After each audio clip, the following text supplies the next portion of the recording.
There are a lot of people online today. Okay. Chat.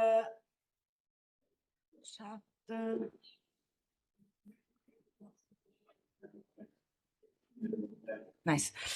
Did you receive the email with the seminar? Yes, nice.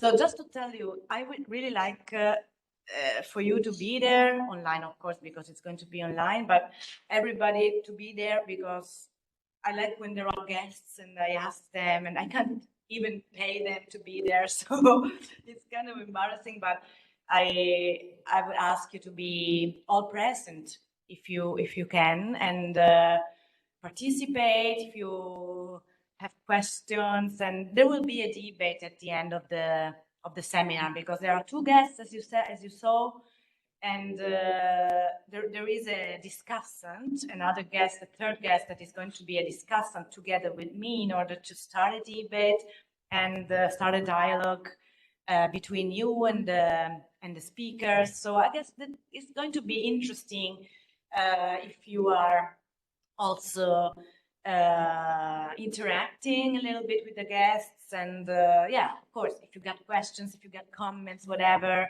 I just encourage you to be active part of this so that it will be more, say, enjoying and enriching for everybody. Okay, also for the speakers, they also will learn something from us. So I think that there is a problem now with your voice, cutting and disturbance. Is it for me only? Hello. So the technician just went away. I hope that now is better. Tell me for the others. It's only from Omar. I hear well, Irina. Okay. Omar, now? What about now?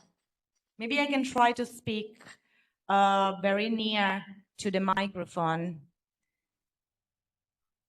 I also hear well. Okay. So Omar, maybe it could be something with your connection. Okay. Tell me if there is some problem during the lecture. Now I begin.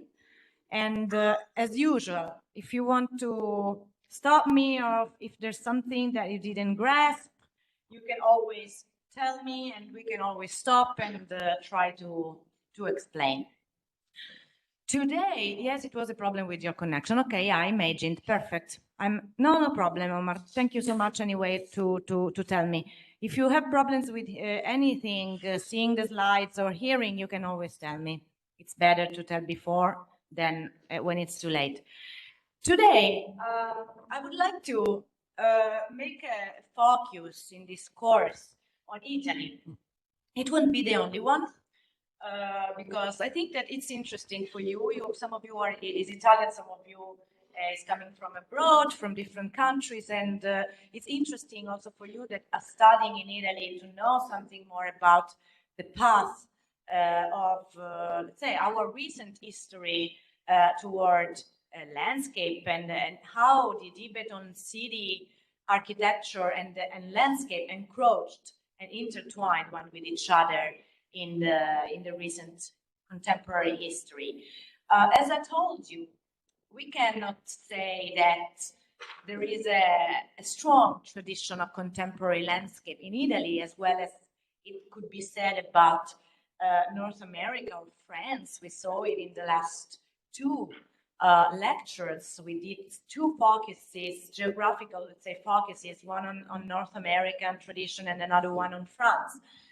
As you saw, we will focus today not so much on contemporary landscape, but a little bit on the roots of exactly how from the post-war debate, reconstruction in the half of the 40s until the economic boom and the transformations, the huge transformations of Italian territory, how there have been interesting insights and encroachings between the debate on urban planning and the debate on landscape and territory. Okay, as I said, this is not going to be the only one, the only lecture on Italy, because Next time, the seminar will be dedicated, devoted on some Italian experiments, especially focusing on the idea of the countryside as a sort of alternative place of cultural production that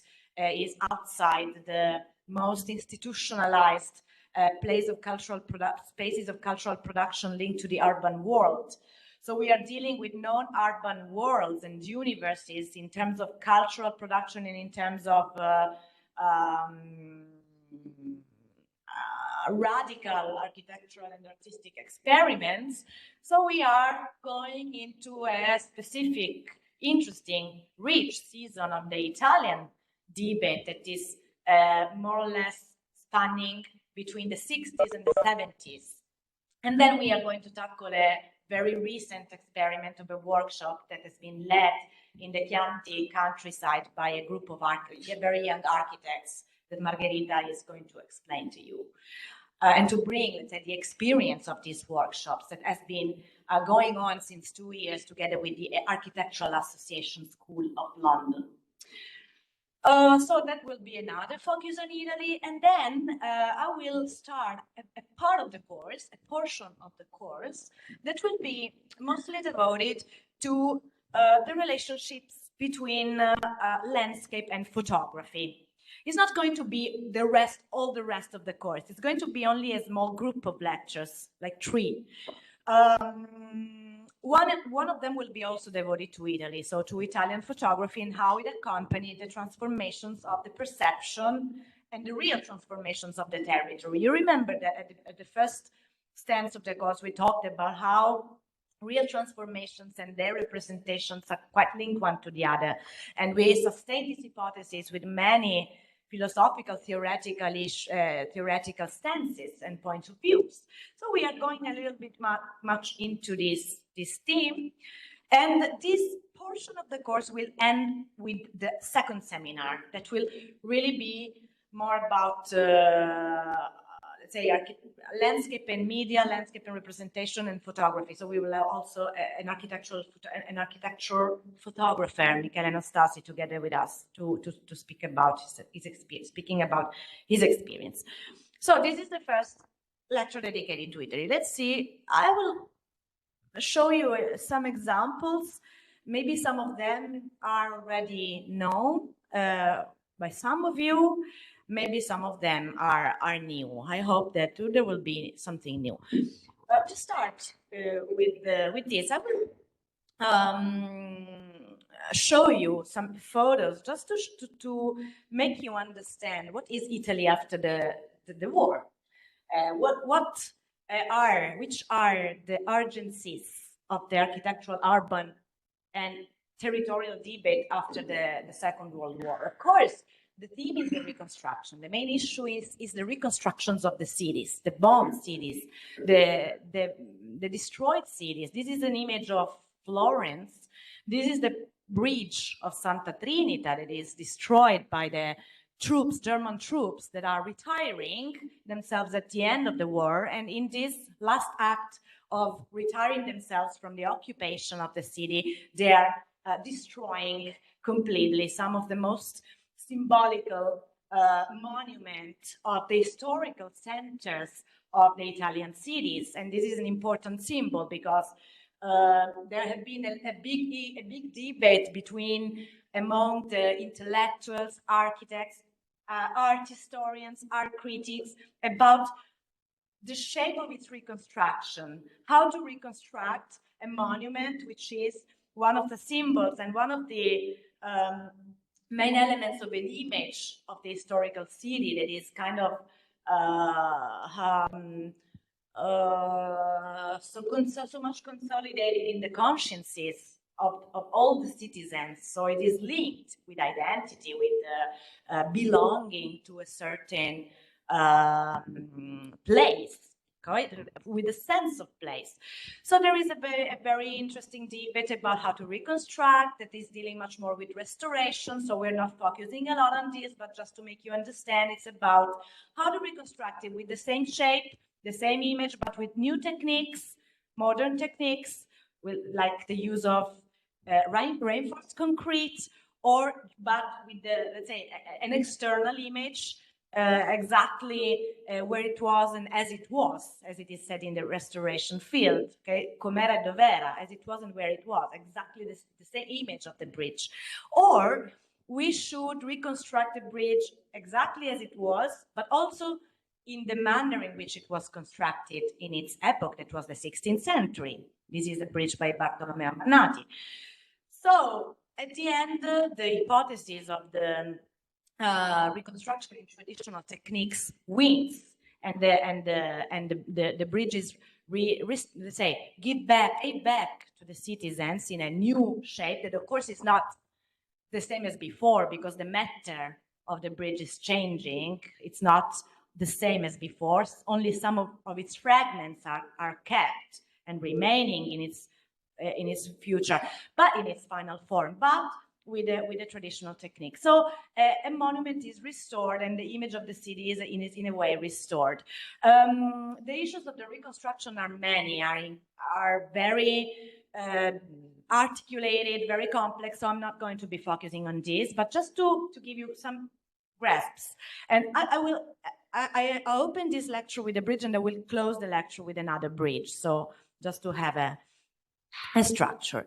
Okay, this is the bridge as it was inaugurated in its new, say, brilliant final shape with traditional techniques, as it was claimed by many intellectuals and art critics in 1958. So it's quite a lot after the end of the war and the bombings. And this is the very historical center of Milan. If some of you know Milan, you know that there's not so much of historical in the historical center of Milan. Also because, not only because of the bombings, not only because of the war, but also because of the destruction that urban planning itself perpetuated on the historical center of Milan. Anyway, it's interesting to see this photo, one of the many photos, and this map that makes you understand the quantity, no, the size of the damages of the war bombings in 1943 by the German troops. So we go into, now, after this premise, we go into a chapter dedicated to one specific example that you may know, that is the Cutiate neighborhood in Milan. Do you know the Cutiate neighborhood? Have you ever heard about it? No?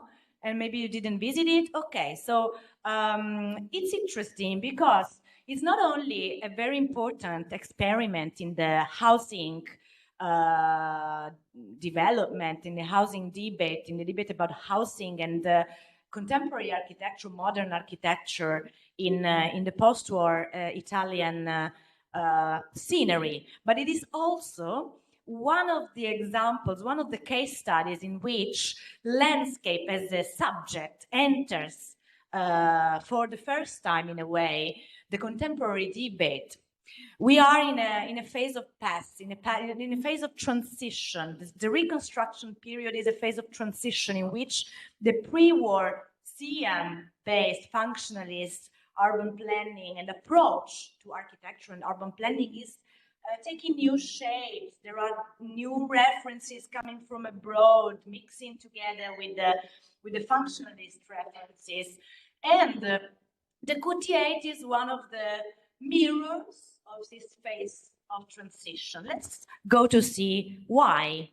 One small premise to the Cutiate is the plan, the master plan, piano regolatore, the planning instrument that is proposed right after the war, right in the last year of war, by a group of modernist architects that are, you see here in the caption, that is called the Plan AR for Milan. We are in 44, 46, you see, on the edge of the end of the conflict. And this urban instrument is praising for sort of, it's something that is also present in the European contemporary debate in those times, but not only European, the global, international. There is also already a very international dimension, of course, of the debate about decentralization, decentralizing the, for example, the business commercial activities. So there is this debate about the decentralization of a creation of new centers that are going to find a solution to the congestion of the historical centers. The historical centers are always more and more congested with functions. And so there is the need to decentralize the congestion, the historical centers.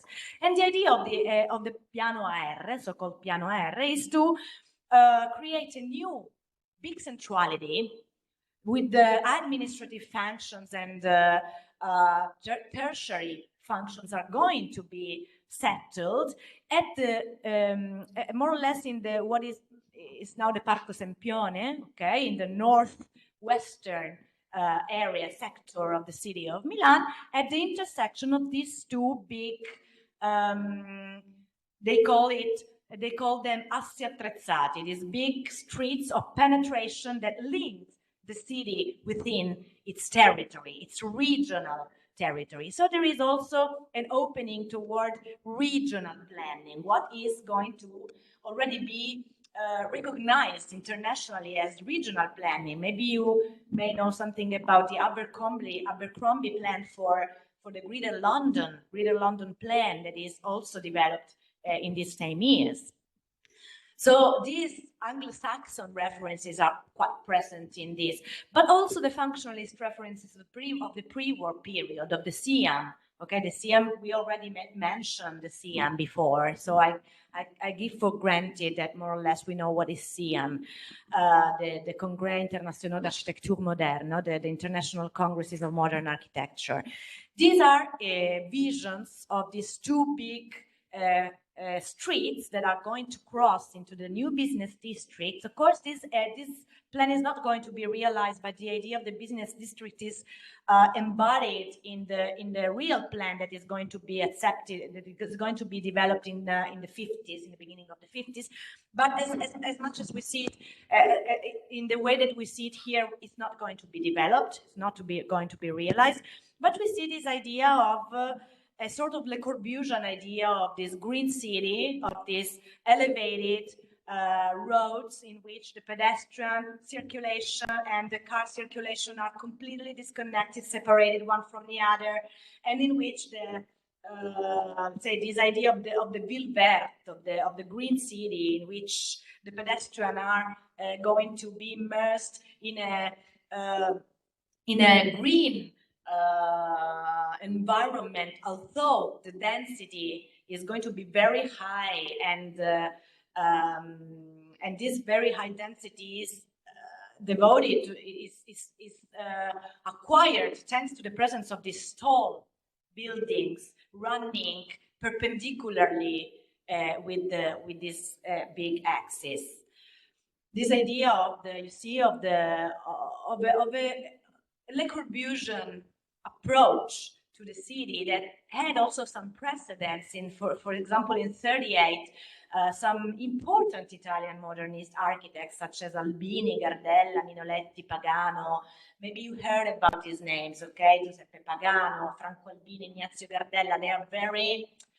They are the most important architects in the already active in the pre-war period in the 30s, but also very much active in the post-war period. They proposed in 1938 this quite utopian idea of this master plan for the Sempione Fiera area of Milan that was called Milano Verde, Green Milan, with this green parterre in which the slabs of the buildings set according to the heliothermic orientation would have been inserted. Anyway, all these are part of the cultural premises which lead to the Coutiate.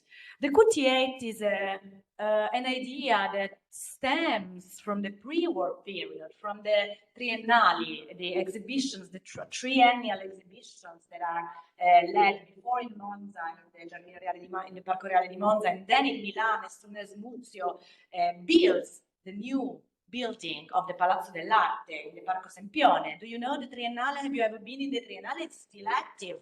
There are many exhibitions of architecture, design. So the Triennale is a very old, say, exhibition devoted to architecture. One of the oldest institutions, sorry, I said exhibition, I wanted to say institutions devoted to the architectural debate in Italy.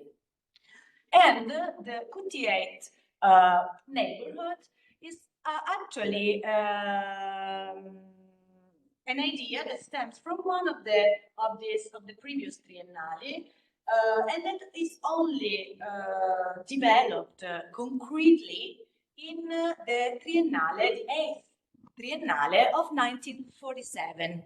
We are exactly 2 years after the end of the Second World War. Piero Bottoni is the great person, the great figure, let's say, that is coordinating all the works and that is also conceiving, is the author of the conception, both of the idea and of the master plan of the Cutiate. The Cutiate is a neighborhood that is conceived to be an integrated part of the city. So it stems from the tradition of the Siedlungen, okay, of the pre-war period, the German Siedlungen of the 30s, the Tau's and Gropius's and Ernst May's Siedlungen in Berlin and in Frankfurt, etc. But it aspires to be not only a neighborhood, quartiere dormitorio, as we would say, a neighborhood to be living and in a way separated from the city and autonomous from the city and detached from the city, as the Siedlungen used to be in the previous period, but integrated to the master, to the piano regolatore, to the planning instrument of the city, and also functioning as a new area of the city that is going to be immersed in a green environment, but at the same time, it aspires to have an urban character, a very strong urban character. A comparable endeavor can be, but we are after more than 10 years, more or less 10 years. It's going to be the Hansa Viertel in Berlin. I don't know if you know the Hansa Viertel in Berlin in 1957. 1953, 57, we are a little bit after, in which many important international architects are contributing. Niemeyer, Alvar Aalto, Gropius, many of them. Here, the idea is to integrate this neighborhood into the planning instrument of the city, but also to insert this new neighborhood that is going to be dense, it's going to be modern, it's going to be an experimentation of new urban typologies, new housing typologies, and new prefabrication construction techniques within a park. The idea is to have a very urban character, very urban area immersed in a park, in a green area, in a green park. Not only green in an abstract sense, but provided with natural features, of which Milan is quite scarce. Milan is not provided with important natural features. Milan doesn't have a river, doesn't have the water, it only has some canals, okay, the Navigli, but there's not a waterfront, there's not the sea, there's not a mountain, there are not hills, there is not a view, okay. So now I'm going to just try to explain you briefly, because we are most interested in the aspect of landscape than in the aspect of urban planning and construction techniques that are also very important in the experiment of the Cutiate. But I'm going to show you some of the a little bit the evolution of the different master plans, of the several master plans that led to the final version of the Cutiate. This is the first one. We are in the 45-48. And as you see, there is a sort of rural character in all these individual houses. You see, there is a predominance of individual housing in the green, a sort of picturesque layout, and then the presence of some slabs, housing unit, And we see also the presence of some landscape feature. The first elements that we see are appearing already in the first version of the plan, also because we are in an area that is characterized, I show you here in this quotation and then I go back to the image, is characterized by the presence of numerous abandoned gravel pits. What Bottoni would like to do in these gravel pits, abandoned gravel pits, like there are holes, so sort of holes that he thinks he can sfruttare, can take advantage of in order to create small lakes. So initially, the idea was here it's not so quite understandable, but we have this difference of levels in which we already identify a will to create. Maybe there are lakes, maybe some of them are mounds, we don't exactly understand. Here we see better. Here we have a sort of small mound, and here we have a small lake. So Bottoni has this idea to take advantage of this topography, this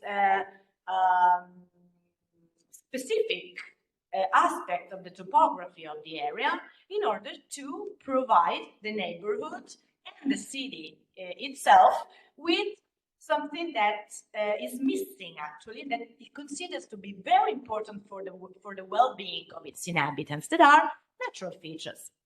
So, however, since the end of the war, rubble had been dumped in these quarries. So there are these abandoned quarries in which rubble begin to be dumped during at the end of the war. So they begin to be filled with material, with the debris of the war, with the materials of the destruction of the war produces. Where do you put these materials? It is an issue. The destructions of all these bombings that we saw. What do we do with this? All the debris produced by these destructions. There are these quarries in which all these materials, there are also specific railroad lines that are opened in order to bring these materials over there in these pits. So the mass of material began so great that the quarries, especially the largest one, were soon filled up and could not be used in any other way. The dream of a large lake in Milan was buried, while the rubble, which had accumulated more and more, rose above ground level. The concavity of Lake Cutiate turned into convexity, and it was at that moment, says Bottoni, these are words by Bottoni, that my distant lifelong dream of a Milanese mountain became reality. So from the conditions of the topography and of very specific condition of the post-war period, the reconstruction after the war and the destructions before the reconstructions, raises the idea of a mountain in Milan, an artificial mountain. In 1953, when Bottoni drew up the final design of the Cutiate, he included a hill in the plan, extending the area occupied from 24,000 to 222,000 square meters and extending the perimeter of the district to the northwest. So we pass this, in this moment, from this scheme of the master plan, in this image, to this scheme of the master plan. You see that here, there is a whole new part of the neighborhood that is actually integrating this mound, this artificial mound created with the debris of the Second World War. So actually, the first strata of the mountain are actually the debris of the war. Then, of course, the mountain will progressively grow up in height thanks to the materiali di scarto, come si potrebbe dire materiali di scarto, the materials produced by the reconstruction. All the construction sites are also producing materials. And the mount, from the initial idea of having 100-meter high, it finally reaches the height of 60, more or less 60 meters. But actually, it is the only mound hill convexity present in the territory of the whole metropolitan city, the metropolitan city of Milan. Here you see a maquette of the neighborhood. You see that the Monte Stella, this is the name that the mount is gaining after the first wife, the first Bottoni wife is dead. So it takes the name from the wife of Bottoni, the first wife of Bottoni after her death. And so you see here how this natural element, this natural feature is being actually really the fulcrum of the composition of the whole neighborhood. And it marks this passage from a functionalist conception of the green areas in which they were conceived as abstract green slates between one building and another, and a plastic idea of the landscape, in which landscape is not only a green slate put on a master plan, green space of a standard of course, in Berlin, it wasn't like that, because also in Berlin there were landscapists, there were Mieke, people, very important people who also designed those landscapes. But in general, in the pre-war period, it prevails an idea of landscape as an abstract green slate, like a little bit in Le Corbusier, Vilvert. We have this idea of the green, but we don't have actually a design of this green. This green doesn't have a shape yet. In this case, this green acquires a shape. And I show you some image to make you understand how the Coutiette at the beginning was really constructed and built in a part of the city of Milan, which was not so much urbanized as much as it is before. Now it is being englobated, let's say, within the metropolitan,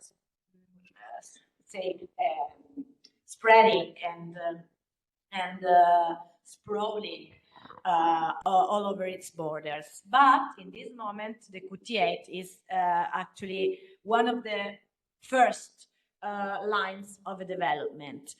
Various typologies are commissioned to different architects, and building technology based on prefabrication and industrializations are also implemented, but we are not going to focus on this. Just some photos to show you okay, these are not beautiful photos, but just to show you how the neighborhood is characterized. The neighborhood was never exactly completed as it was conceived at the beginning, because many of its collective communal services were not completed, as many times happens. But at the same time, it maintains still today this character of a neighborhood completely immersed in an environment provided with tall trees and a very curated, carefully designed landscape. And of course, the Monte Stella, the Mount Stella, is the fulcrum and the most important feature in all this endeavor. Bottoni himself, when faced with certain incomplete or negative results of the building industry, because of course, as I said, the neighborhood was not completely at all as it was designed, stated that the qualifying element of the district's environmental framework, so you see how the importance of the environmental framework and of the landscape framework of the neighborhood for Bottoni was precisely the large number of natural elements: community gardens, vegetable plots, street trees, the green park of about 375,000 square meters intended for use by all citizens. So the scale of this neighborhood, of the green presence in the neighborhood, is not only thought and meant for its inhabitants, for a small portion of the inhabitants of the city, but it's meant to the scale of the city. The Monte Stella is a feature, it's a natural element, it's a natural park that is meant for all the citizens of Milan, to be used by all the citizens, to create, to be a reference for all the citizens. So at the scale of the city and not at the scale of only of the neighborhood. And above all, Monte Stella, with its strong urban value. The latter, so the Monte Stella, is the most significant urban fact, according to Aldo Rossi. Okay, maybe Aldo Rossi is a very important architect, active in the 60s, 70s, 80s. Is just as important as the neighborhood itself. 100 meters high, not quite, but almost, and full of poetic suggestions, he says. It is the link between the micro-urban scale and that of the entire city. So it's a geographical element, able to connect the scale of the neighborhood to the scale of the city, to the territorial scale of the city. So there is an idea of connecting the city to its territory through a geographical element. Both because of the presence of a large amount of greenery usable by a much wider range of users than the neighborhood, and because of its capacity to dialogue with other large-scale urban elements such as the stadium or the Lido, other important, let's say, public facilities for the Milanese.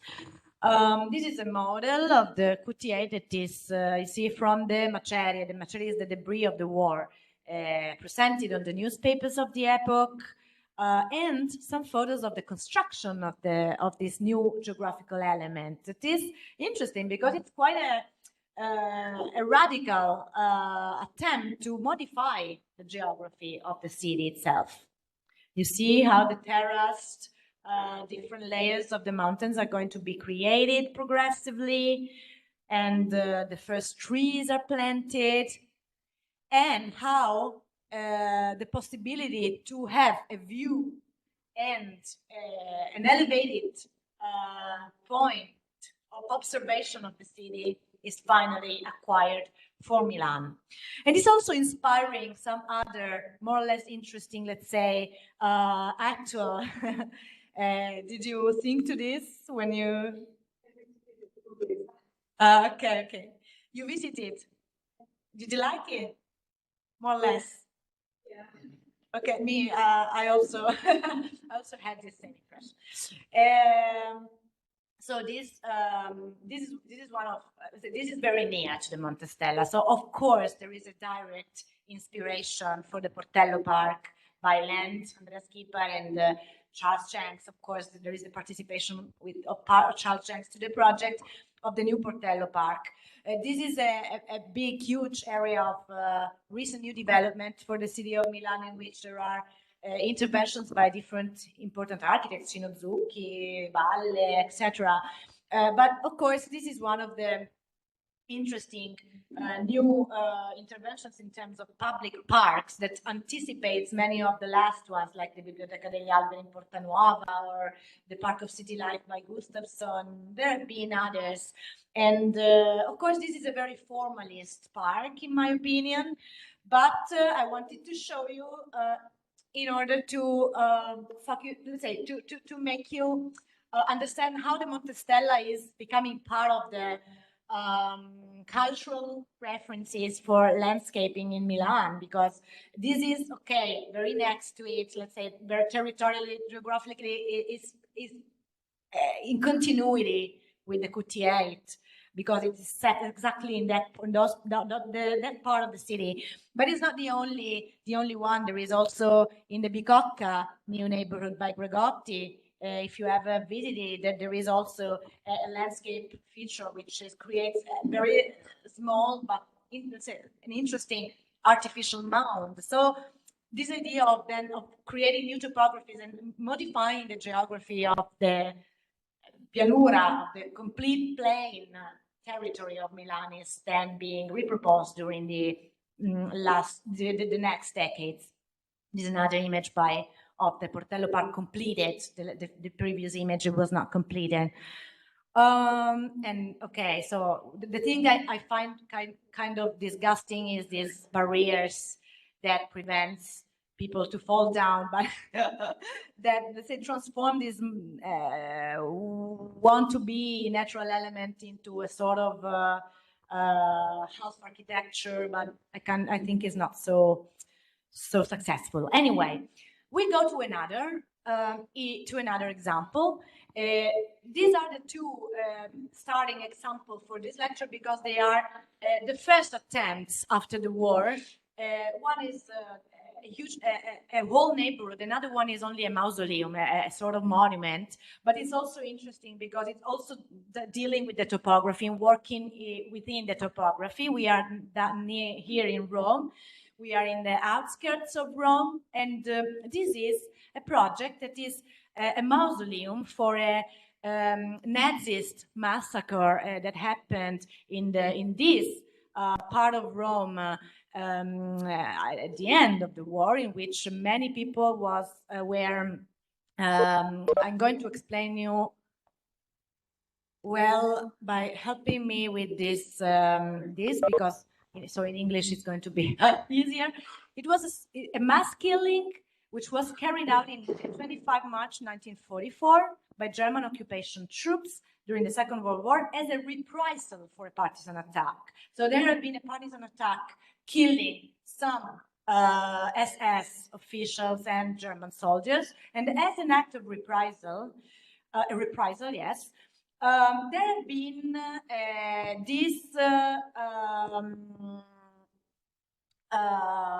killing of more than 300, precisely 335 Italian prisoners inside these, how do you call it? The Fosterdetine caves. These are caves carved in the earth, so canals carved in the earth, in which these 335 Italian prisoners were killed and massacred in a very violent reprisal from the German troops with an explosives which buried all these people inside the caves. Okay, so this place has been, of course, the site for a competition that has been launched right after the war in order to create a monument, symbolic site for the remembering of this massacre. And the building that came out of this competition by Nello Aprile, Cirino Calcaprina, Aldo Cardelli, Maria Fiorentino, Giuseppe Perugini, they are very young architects, not famous. Maybe the only famous one or older one in those years was Mario Fiorentino. And these are architects which are, some of them are going to be famous, are going to have important careers afterwards. And with some sculptures, Italian sculptures collaborating to the project. You see, I'm going to show you quite fastly because I have many things to say, but you see that the project is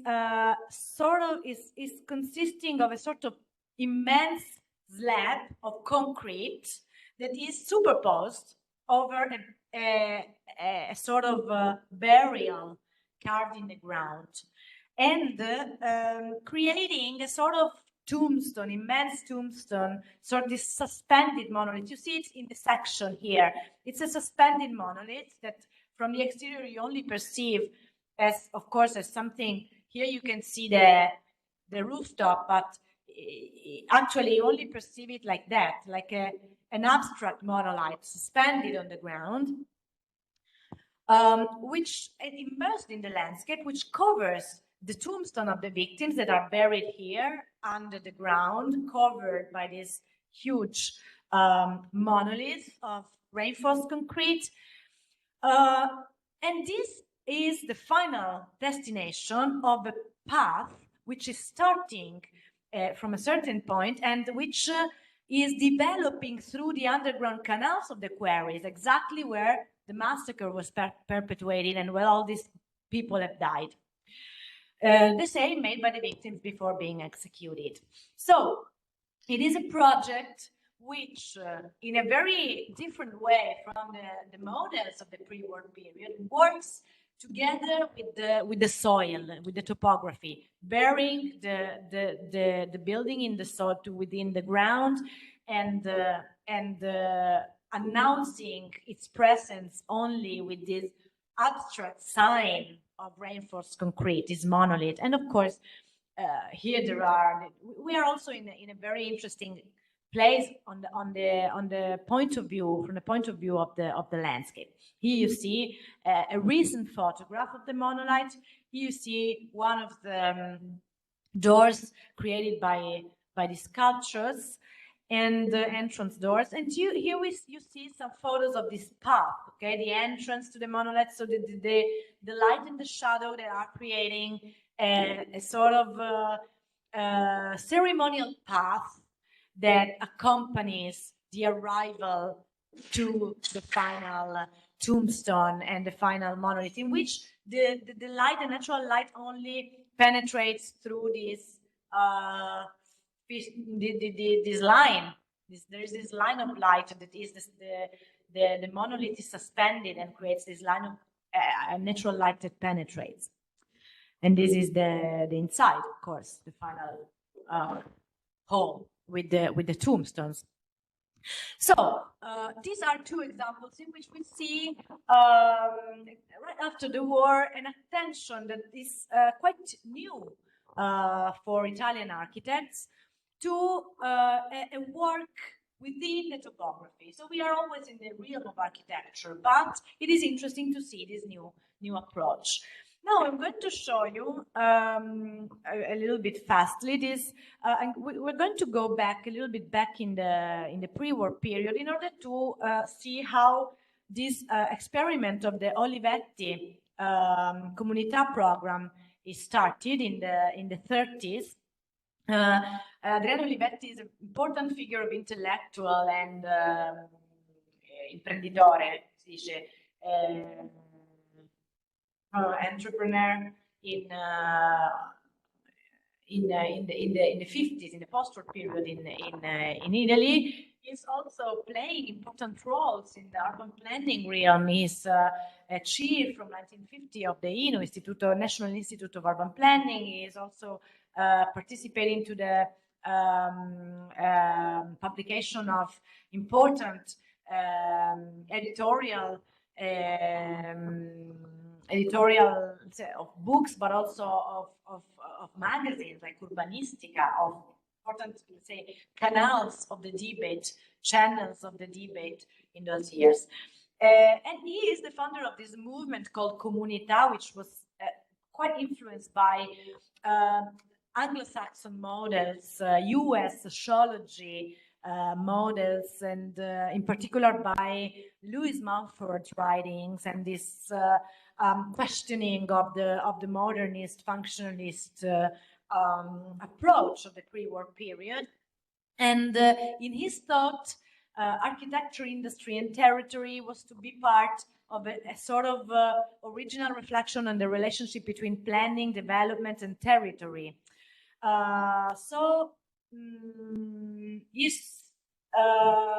All these endeavors in urban planning and the development of territories stimulates the collaboration between different competencies, different skills, architects, intellectuals, sociologists, economists, around some shared topics with a strong interdisciplinary approach. And some of these shared topics are, for example, the idea of an organic urban planning. So maybe you are more familiar with the idea of an organic architecture, which is, of course, spread in Italy by Bruno Zevi from the lesson of Frank Lloyd Wright. But it's not only about architecture. Zevi and the group, the Roman group active around Zevi and around Olivetti, was also interested in this idea of organic urban planning, which were put at the center the idea of the organic development of territories through the planning instruments.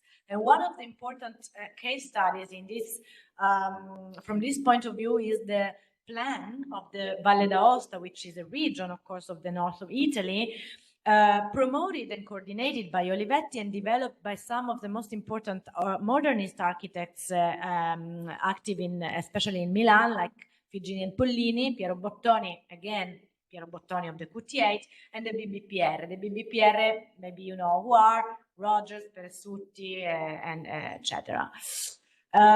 So the authors of the Torre Velasca, for instance, if you ever heard about the Torre Velasca in Milan, anyway, BBPR. This is a very innovative planning instrument, and we are at the end of the 30s. This is a planning instrument who, instead of taking a city, an urban center, as its subject, it takes a region, a territorial region, that is the region of the Valle d'Aosta, considered not only under the point of view of its, of course, necessary urban industrial development and infrastructural development, but also on sort of touristic vocation, very careful to the reading of the morphological, geographical, but also cultural resources of the territory. So there is a very accurate reading of the resources of this region, but not only on a physical, geographical level, also on a cultural level. There is a little bit of already of the Mumford point of view. There is this link between physical disciplines, geography and cartography, etc., and sociological issues, instances, economic resources, the culture of the region, the composition of the population, the programs, and I don't know, the professional vocation of the population, and let's say this plan is based on the attempt to develop, to orient the development of the region according to a careful reading of the present resources and of the potential, and especially on the touristic potential of the region. So this territorial entity that is the valley, Valle d'Aosta, but taken in its physical entity, the valley, is taken as the focus of the attention of the urban planning instrument. It is quite an innovation in the tradition of the urban planning instruments in these years. So there is this will of transforming the local economy and transforming tourism, sustainable tourism, in a sort of dominant economic cultural resource to be implemented in the region, and in order to take advantage in a very respectful way of its natural beauties and natural elements. So this is a drawing of the plan in which you see which are the points of in which the plan to which the plan is devoting more importance. And you see also that the way of the representations are talking about a geographical and a landscape attention, with this integration of the landscape within the new proposals and the careful reading of the geography of the site. Anyway, of course, Olivetti creates his utopian community. He tries to create his utopian community in Ivrea, in the Canavese region in Piedmont, where the industries of the Olivetti company are settled, and in which he calls to operate many of the best cultural forces of the Italian milieu, and especially architects, Luigi Vigini and Gino Pollini, but also many others, Ignazio Gardella, Vittoria, are all involved in the creation of this modern architecture museum en plein air that the Olivetti's Ivrea company town would become. And that has been included recently in the Patrimonio dell'UNESCO, the UNESCO Patrimonio dell'Umanità, no? I think it has been 2 years ago, if I'm not wrong, or last year. Anyway, very recently. And it has been a very long process.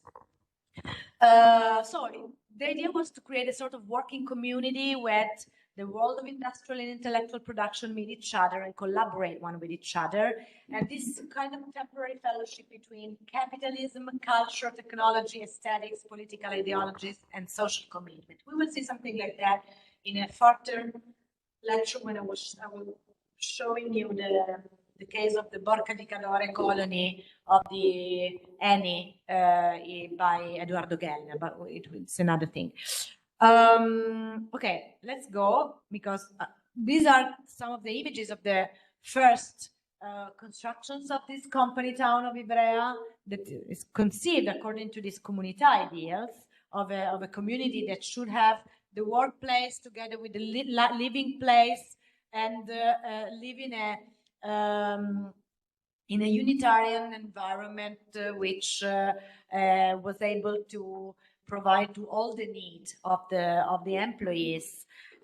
These are photos, of course, of the 60s, but these buildings are of the 30s. These are the buildings by Figini and Pollini of the industries, of the Officine, ICO in Ivrea. In the 50s, this endeavor still go on with the other new buildings that reflects the changes in the architectural culture in Italy, and the presence of the landscape of the region of the Canavese as one of the important focuses of these architectures. This is a kindergarten devoted to the kids of the employees of the Olivetti that is developing as a sort of a very small building, very horizontal, very modest and serene building in stone and concrete, immersed in a artificial topography and in a landscaped garden. And the mensa, the canteen, come si dice mensa aziendale, the place where the employees go to have lunch by Gardella, is also all conceived around the existing trees of the site. And this is a very interesting building. This afternoon, there's going to be a conference at the PAC about some of the last works of Gardella, if you are interested. Anyway, the PAC is also a work by Gardella, the Contemporary Art Pavilion in Milan, next to the Palestro Garden. And maybe the most interesting in terms of landscape buildings created in this community of Olivetti in Ivrea is the Gambetti and Isola residence center, called Talponia for the residents because it's immersed. It's a building that you can only see from the inside because it's completely buried in the ground. So again, this idea of a sign, geographical sign, a geometrical sign into the topography that is opening only on one side on this existing park. And so one of the important elements of this architecture is the park itself, because all the residences, the two stairs residences, are opening onto the park that is always changing during the seasons. And so the idea of the architects, architects from Turin, was to open the view of the apartments on this ever-changing natural landscape, natural scenery, through this idea of having not a monumental building, an iconic building coming out from the ground and announcing itself from afar, but to dig the building, so to say, into the ground and create something that is in the middle between a building and a landscape or a geographical feature. It is not actually a building in the common sense of the word. It's something in the middle between a building and something else, and a natural thing. But of course it's artificial, but it's working together with the topography. It's working with the landscape instruments, the same instruments that many landscapers then used to work with when they create. Of course, the work of the landscaper is in many cases the work on topography, the work on the levels of the ground, the modification, the adaptation of the topographical conditions. Okay, so when a building is working with these instruments, of course, it's fitting in the middle between these two things, this architecture on one side and landscape. It is interesting because, of course, maybe it's not so necessary to distinguish so much. Maybe, let's say, in the last tendencies, let's say, architects can be landscapers and landscapers can be architects, of course. Anyway, this is the plan, the master plan, in which you see how this sign, this very strong geometrical sign, inserts into the topography and the section and the plan of the apartments. Here is a view of how the apartments are opening themselves onto the card. And the drawing by Gambetti and Disola are very interesting because they are actually talking about, you see this section in which the building is actually part of this topography, and it is meant, it is ambiguous because on one side it is meant to almost disappear. It's an operation that we would now actually currently call camouflage. We actually know what is camouflage because camouflage is one of the paradigms of recent architecture. If we think about maybe the most advertised of these cases, that is the Bosco Verticale, no? The idea of the camouflage, of camouflaging a building with greenery. This is a radical example, let's say a very radical example. But this is the beginning of something that now we will see with Gregotti, this idea of modifying the landscape, of considering architecture as an instrument also to modify the landscape. And on one side disappearing, and on the other side superposing a very strong sign over the landscape. So there are both these approaches. It's not only about disappearing, it's also about superposing a very geometrical sign on the territory, okay? Because of course, you can only see the building when you approach it from one side, and on the other side, you only see a slope of grass. But at the same time, you have a sort of cut, una ferita, come si potrebbe dire, a very strong mark on the territory. Maybe it's the Italian building of these years that is most comparable to land art. Land art started in the United States in the 60s and 70s. We're going to tackle a little bit land art in one of the future lectures.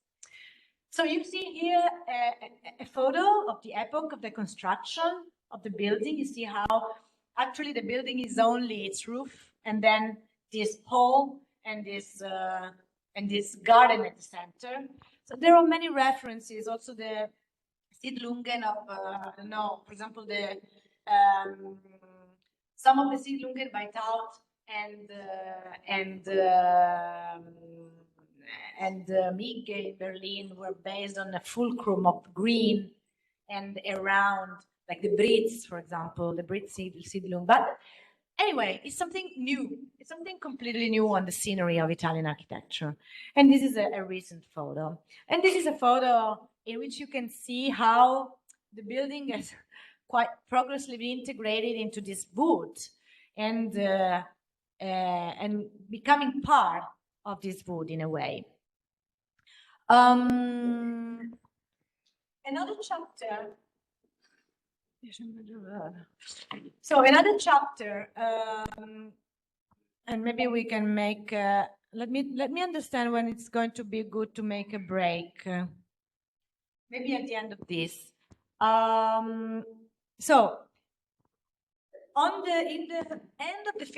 between the end of the 50s and the beginning of the 60s, this idea of the modification of the landscape through big architectural forms, big architectural shapes, took a concrete importance in the so-called big scale dimension season of the architectural urban debate. And one of the most pioneeristic projects in this sense is this competition entry for the Barene di San Giuliano by Ludovico Quaroni.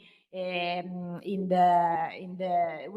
are in Mestre near Venice, and I just show you some image to make you understand how, for Quaroni, and it was a sort of inaugural project of a long season of big scale projects.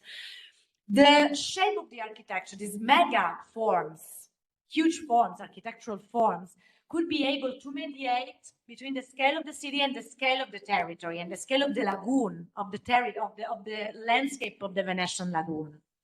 And also to reinstitute a new sort of potrebbe dire, a sort of re-elaborated version of the historical morphological pattern of the city. As you know, the morphological pattern of the historical city, think of Venice, is something that seem to have a sort of dynamic, its own morphological units that are structuring the whole urban fabric. And the idea of Guaroni was to transplant the scale, but to repropose this idea of a morphological unit which is composing entire areas of the city, okay, but at a completely different scale, at a mega big scale. So this was a very interesting project. You see here the perspective, quite interesting to create this fabric, this morphology through these huge circular shapes, dialoguing with the lagoon. And here this conceptual design, this conceptual drawing that is quite interesting in my opinion. But this was only an entry, competition entry, never realized. But there have been in Italy from the mid-50s to the 60s and 70s onwards, both theoretically on the magazines and in the academies and universities, both in the realizations of, for example, big housing complex, a sort of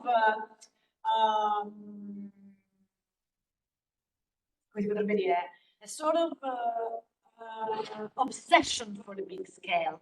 The big scale was meant to be the solution for mediating between the sprawl of the outskirts of the city and the territorial features. So there was this kind of utopian dream about the power of architecture to create, to shape the landscape, and to give a shape to the landscape. So this Fortequezzi neighborhood, we are on the top of the hills of Genoa. When you get to Genoa with the ship, with the boat, you can see it on the hills. And the architect, the main architect is Luigi Carlo Daneri with a big group of other architects. But of course, there is a remembering of the big territorial objects by Le Corbusier, the Plan au Bout of Algiers, most of all. We saw it in the second lecture. There is this idea of a sort of territorial objet création poétique launched in the landscape that was mediating between the waterfront and the territory of the city of Algiers and its region, and superposing completely a new morphology to the existing cities and the existing Casbah. But there are many other cases in the world. For example, a little bit before Fortequezzi, in the end of the 40s and beginning of the 50s, the influence of Le Corbusier brought some experiments like that in Brazil. Afonso Eduardo Reyes Pedregulho housing complex is one of them. Of course, there is in Fortequezzi a recalling of these projects. Let's go back to Fortequezzi. I show you some photos just to make you understand. Don't want to lose too much time on this, but spend too much time on this, but just to show you how it the building itself creates the landscape, like in Quaroni idea of the Barene San Giuliano. It's only a housing complex, not a neighborhood, but so it's a completely different stand from the QT8, in which the neighborhood is, okay, the master plan, and then the buildings are inserted in the green. The mega structural seasons wants the building to be the leading objects, creating the landscape.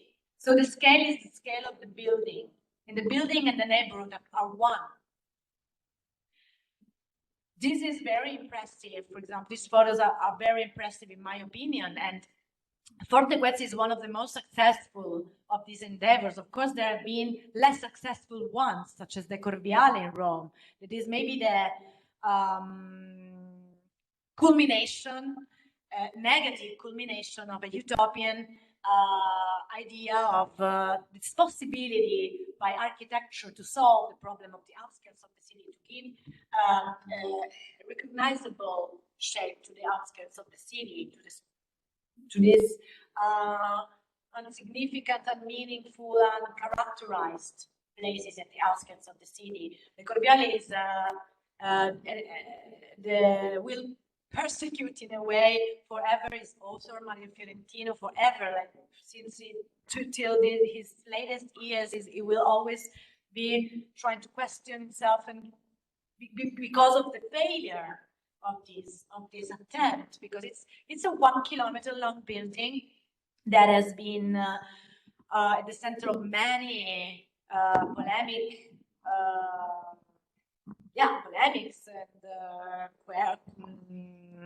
and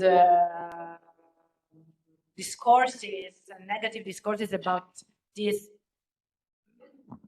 hubris, of the architect, of giving a solution to problems at a different scale. Just to make you an example of where, say, how far this idea of the large scale and big scale could go in those years. Okay, in the Corviale we are a little bit after. We are at the beginning of the 70s. That's why I say that it's a sort of culmination of this epoch. Of course, after the Corviale, there would be a slowdown in this tendency, and this is to all these premise on the on the big scale is to introduce the idea of the anthropogeographical landscape by Vittorio Gregotti, introduced by Vittorio Gregotti in the mid-60s, exactly in the middle of this season of the big scale of the big scale our Italian fascination. Fascination on the Italian big scale. Of course, it's not only an Italian thing. We are, if we see Europe or also in the United States, there are many examples, and there is an important book. I didn't put. I cut off the cover from the lecture by Rainer Banham, which is called Megastructures, published a little bit after, which is in a way making a point on megastructure. The title is very interesting. It's called Megastructures, Urban. The subtitle is very interesting, so I want to tell you rightly in English. Megastructures.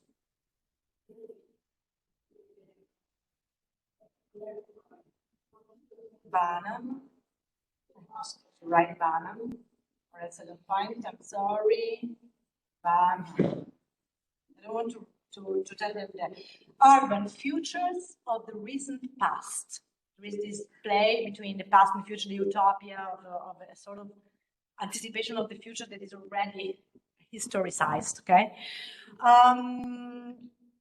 So this is making a point on all these experiences of big scale and mega structures in all over the international scene. Anyway, we will introduce after the break this idea of anthropogeographical landscape, which is a basis for many of a line of the Italian thinking on landscape architecture. Not all, of course. We can talk about one line of the debate, not all the debate, but it's an important line that has been also influencing a lot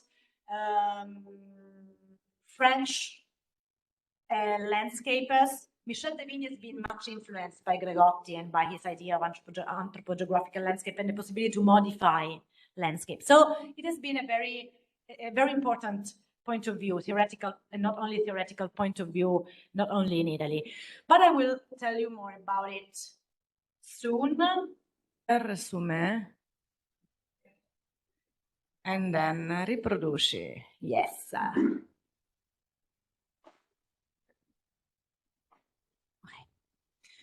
Okay, so we were saying that this big scale season was the premise for the development of this idea of the anthropogeographical landscape.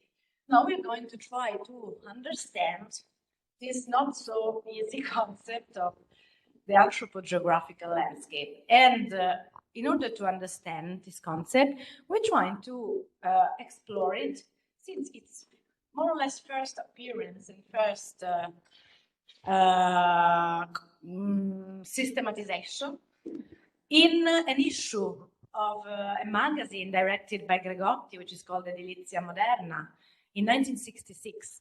1966 is an important year because many ideas that were developing and getting to maturation in the previous years are systematized in exactly in the same year, because two important books are issued. One is L'architettura della città, The Architecture of the City by Aldo Rossi, that we're not going to tackle today because really to find landscape in the architecture of the city is quite impossible, in a way very secondary and conceptual way.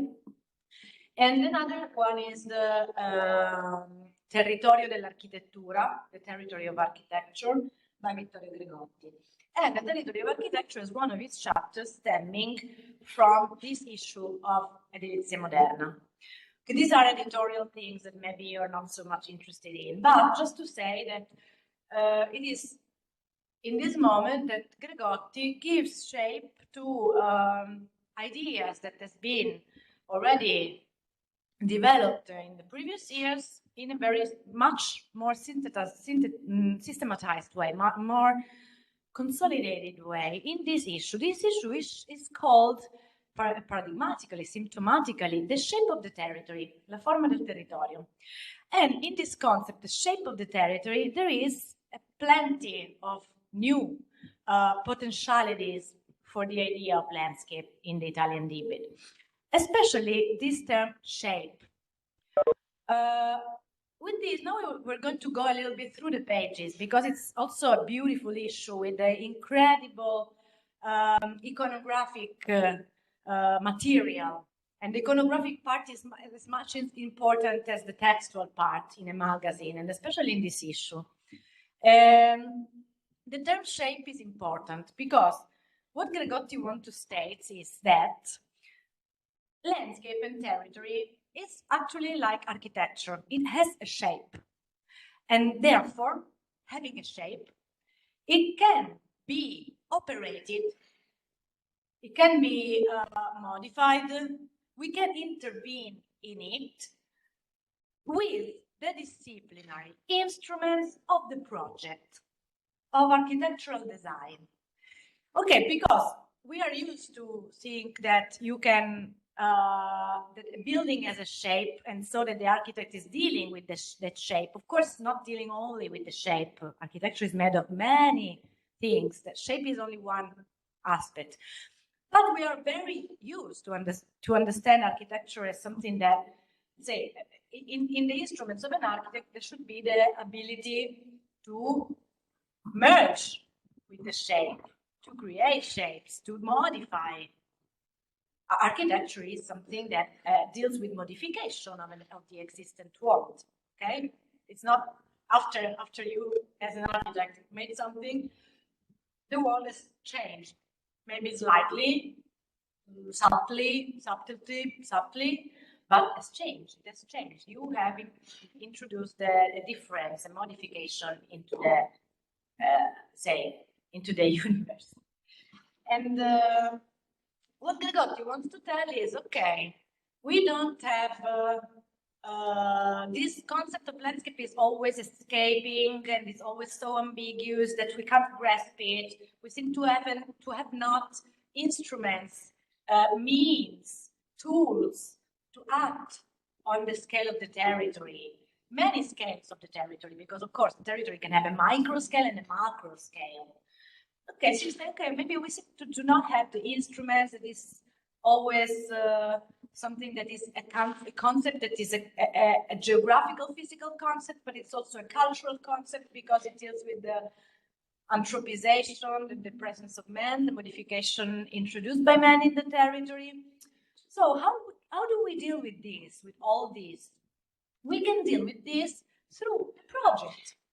The project, in a wider sense, that is not only, say, dealing with the architectural scale, but in general, with the idea of the modification at the different scales. And so there, the concept of landscape of territory is included in this idea of the project, it's in this wider idea of the project. Maybe it's a little conceptual, it's a little difficult to grasp, but now we will see some images, and I hope that through these images we will try to get to this idea. Let's say the project, design, our ability as architects can also deal with the scale of the territory as much as we consider the territory as something provided with a shape. There's an initial shape of the territory, and there's a final shape of the territory after our modification. Then there will be another step, and then another step again. There's always a modification, and there's always a shape. So you can read the shape of the territory in order to be able to modify it. So there is a structure in the landscape, a sort of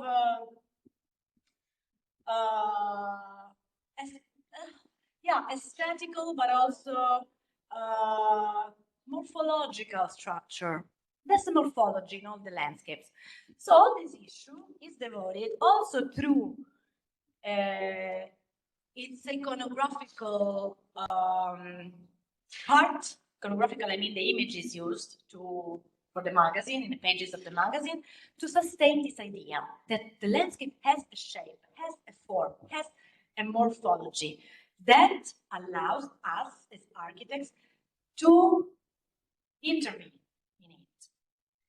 Okay, so I will read you small excerpts from this editorial that is the introductory piece that Gregotti writes for this issue.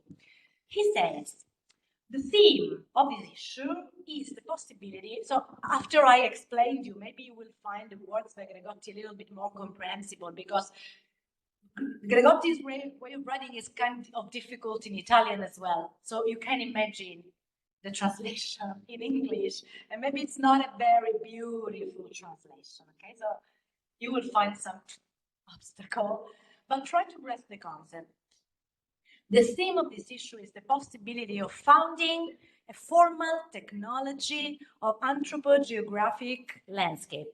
So we start from the premise that the landscape is always anthropogeographic, is constituted by these two aspects intertwined one with each other. It's not only anthropic, the man, but it's also geographic. It's made of a physical and a cultural part superposed one with the other.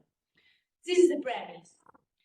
But of course, this term, anthropogeographic, is a neologism introduced by Gregotti sulla scorta, si direbbe in italiano, on the line of many other important geographers, theoreticians, also in Italy. Emilio Sereni, who is studying the agricultural landscape of Italy from a Marxist point of view, a structural point of view. So it is a neologism, but Gregotti has precedents. It's not starting from scratch. As always, nobody is ever starting from scratch. Short of theoretical pretensions, he says, the theme develops in quite other manner. Let's forget all the things that we don't need, by stating the problems created when our work as architects is seen as performed on environmental aggregations at all dimensional levels. So to talk about territory and landscape, he talks about environmental aggregations, systems produced by environment that are recognizable as aggregations, so that have a unitary, more or less unitary morphology. At all dimensional levels, micro scale, macro scale. So at the level of the single, I don't know, element, natural element, chemical element, from the level of the Earth seen from the space, let's say. A kind of planning and experimentation that has a starting point, the attempt to give a significant structure to the physical space that man inhabits on Earth. And here we have Heidegger. Maybe it's a little bit complex to go back to Heidegger here, but in this moment. But for Gregotti, it is quite acquired that the idea of man inhabiting Earth stems from a certain phenomenologist, philosophical reading of Heidegger, when Heidegger says man inhabits the Earth. And the act of inhabiting is not only building, but it's actually inhabiting in a wider sense. So it's a philosophical point of view. So there is also this kind of background, phenomenologist background. Christian Norbert Schulz, the idea of genius loci, the idea of the bridge that is the sign of the man inhabiting the world. Anyway, we can read this stuff, or we can only understand the surface. It's also okay. So a significant structure, give a significant structure to the physical space that man inhabits on Earth. We have to understand this structure, be able to read this structure that exists. And this not solely by operating in a static manner on the single structure, by shaping let's say modifying the shape, no? But also by conferring aesthetic meaning on aggregations whose existence in the world, so to say, sorry, there is a mistake, precedes our direct action. So here, what is it saying? It is saying, when we do a modification of the Earth, a landscape intervention, let's say, we do it with an aesthetic intention. So there is an aesthetic intention in it, of course, always. But we also can see an aesthetic meaning, significance, content in aggregations, environment aggregations that are already existing before our intervention. So we can read the things of nature, the things of territory, through an aesthetic reading, an aesthetic viewpoint. We can try to understand both its structure, and with this structure, its aesthetic content, the aesthetic content of this structure. And the photos are actually explaining a little better this idea, how to read, how to identify a structure that is geometrical, maybe morphological, etc., in the elements, existing elements, not only the existing elements of nature, but also the modified nature, the nature modified by man. Here we have fields, here we have other fields, here we have all these views from the top, from the top observation that are talking about an interaction between a physical structure, an existent structure, and stratas, stratifications, layers of modifications by man. Because everything in which we act, all the sites, every sites in which we act as architects or as landscapers, are surely the product of different layers of modifications by different agents, natural or human. And so, let's say this is the basis of the idea of the landscape as palimpsest. Palimpsest is something on which you can always write and rewrite again. The product of rewritings, continuous rewritings on the same element, on the same paper that is the physical ground. So the photos express this stance. The city is a part of this palimpsest. The idea of the palimpsest will be used a lot by other theoreticians of the landscape from Switzerland, from France. André Corbeau is one of them. Starting from this idea of the shape of the territory that Gregotti introduced on the strong of many philosophical and geographical previous theories and theorizations.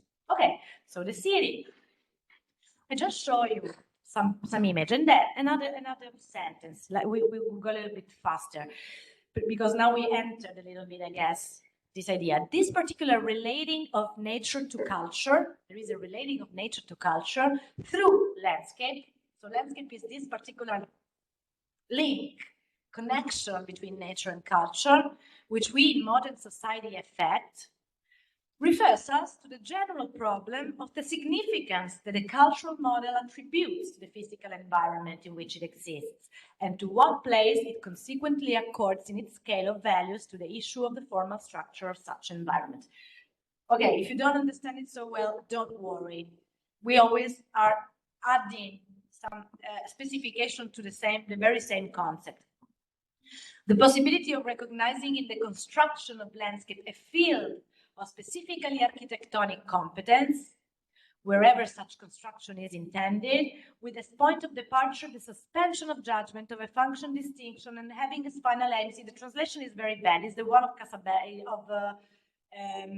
Edilizia Moderna, but it's very bad. The construction of a willed geography offered as an image significant of the environment in which we exist.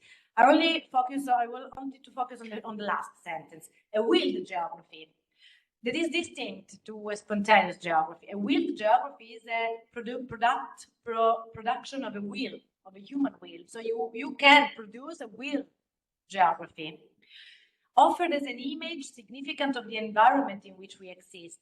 So how we should create this willed geography in order to strengthen and valorize at most the significant image, the figurative content of the final product of our operation.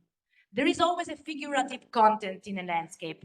And as much as we understand its figurative content, departure, figurative content, we can know how to valorize and strengthen this figurative content. This happens when, for example, as landscapers, we have to make a project and we deal with the special topography and we try to identify the places of major sensibility of the landscape, like a place in which there is a special view, a place where there is a special passage. There are places of special significance in which you can valorize, you can work better than in other specific places in order to strengthen the figurative content of this kind of landscape. So this is the hypothesis. Other photos that shows you the difference of the scales at which this operation can happen, completely different scales, drawing patterns, figurative elements written, inscribed on the territory, on the landscape, producing figures, producing images. So that what we call natural beauty is often the mere awareness of the existence of the matter composing the things of landscape, the relationships of color, of form, of texture, which exist at the level of complexity of the viewpoint from which we choose to observe, and which are always capable of leading back to forms of matter structurally and formally more complex, and the stratigraphy of their formation through overlayers, freezing, returns, invasions. So, just to show you how the figurative content of the landscape is taken into consideration. It talks about color, form, texture of the landscapes. We should be able to observe these patterns, to observe these specificities in order to be able to deal with them and to modify them. Maybe in the come si potrebbe dire in inglese, in a way that is come si potrebbe dire, not wasting, not making a lot of transformation and obtaining something completely different from than before, but small transformations that act properly on specific points, in specific orientation. So without wasting many energies, with a sort of parsimony of gestures, okay? Here as well are the photos. You see how all this issue is constructed through this iconographic panorama. Very, very incredibly varied and interesting, and mostly viewed from the top. And here there is an essay that is called Note on the Reading of the Anthropogeographic Landscape, in which this term is used by several contributors to the issue that are tackling different aspects. The photos are very beautiful, and the landscape and the work by man, so you can recognize a certain line. And finally, I close with this. Thus, instead of from the attempt at preservation or reconstruction of separate natural values, this idea of landscape as total environmental aggregation should move towards recognition of the materiality of the entire anthropogeographic environment as operable, something in which we can intervene, and continuously capable of purpose, the will, and should refer to its total usability as to an indispensable value, recognizable as a fundamental structure of the environment, transcending the cultural model itself. So the cultural model is part of it, but is transcended by the final figurative aspect.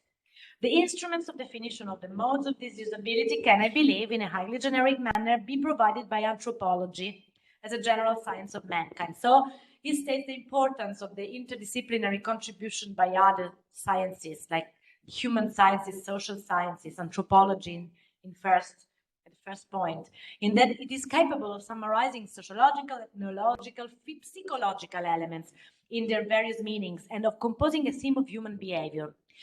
Maybe who of you knows something about the theories by Kevin Lynch, the image of the city, and you think about it. I think was yeah. Was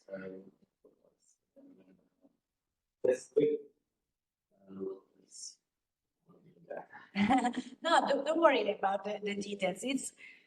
Kevin Lynch is important to this theory because it introduced the idea of also a psychological, perceptual reading of the territory, of the landscape, and also the idea of figurability. He experimented a lot, for example, with the inhabitants, with the memory of the inhabitants, in order to understand if they had the capacity to identify formally elements of their environment and maybe to recall to their memory and to draw on a map the places in which they used to live in order to teach them or to work together with the communities to a sort of idea of education to figurability to help. Yeah, of course. Also in the view from the road, there is this idea of the landmarks, of the perception from the automobile, from a movement. So always this importance of the psychological, perceptual point of view of the people who experiment the landscape, and not a little bit different. If you make it iconographically, they are completely the opposite. Because if you compare these images of the shape of the forma del territorio issue of l'edilizia moderna to the iconographic apparatus of the Kevin Lynch's books, they are completely different because Kevin Lynch is always looking from inside and looking from the point of view of the pedestrian, of the automobile driver, and whatever. So it's not, say, Gregotti is working a lot on this, and this has been also a limit of this line of reasoning in the Italian theory about landscape, in a way, because there's been then afterwards a need to go back to the earth, to come back to the street, to the actual point of view of the single person. Okay, for the experience, how we actually experiment the landscape, and not only the superposition of a general synthetic view from the top that is a little bit the limit of Gregotti's view. So also this is important. I'm introducing this concept not because they are right or the only ones, because they are important historical steps towards our actual point of view. But of course, they are history, and we are a little bit part of it, but we also went far beyond in the last few decades, of course. So, other linking to this last things I said, is interesting to show you some image of some of the projects that Gregotti produced actually concretely in these years after this conceptualization of the shape of the territory and the anthropogeographical landscape, because these projects embody these limits that we were talking about, this view from the top. And the projects are actually really talking about this incapacity of finding a middle way, a mediation between the scale of the territory and the scale of the person, of the human being, the single human being. So a very paradigmatic project in this sense is the University of the Calabre, the Università delle Calabre project. We are in the 70s. This project is the winner of a competition. It was a very important endeavor in the Italy of the beginning of the 70s, because it was a completely new university campus, meant to be also very progressive in terms of ideas. There have been a huge project in which many intellectuals were involved to make part of this academic community. And the project was never realized until the end, but the part that was realized make you understand a little bit. Anyway, which was the idea? The idea was to have a sort of huge pontile, bridge, street bridge, marking the rhythm of the valley of the Crati River.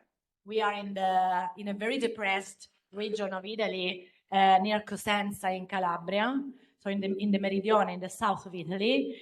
And there is this valley created by the river Crati and this hilly landscape that is in a way measured, dominated, structured by this unique infrastructural element that is this pontile, and to which the several different departments, the cubes of the departments of the university are attached. So there is this territorial system.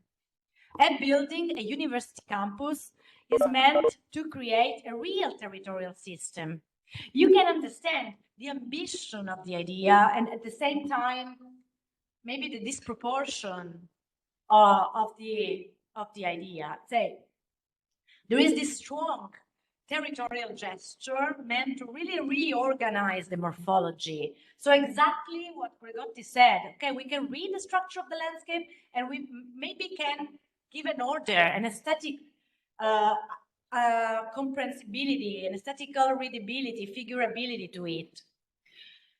And these drawings are quite impressive, because there is really this idea of architecture. There is, of course, the season of mega structures and the big scale is there, very strongly present.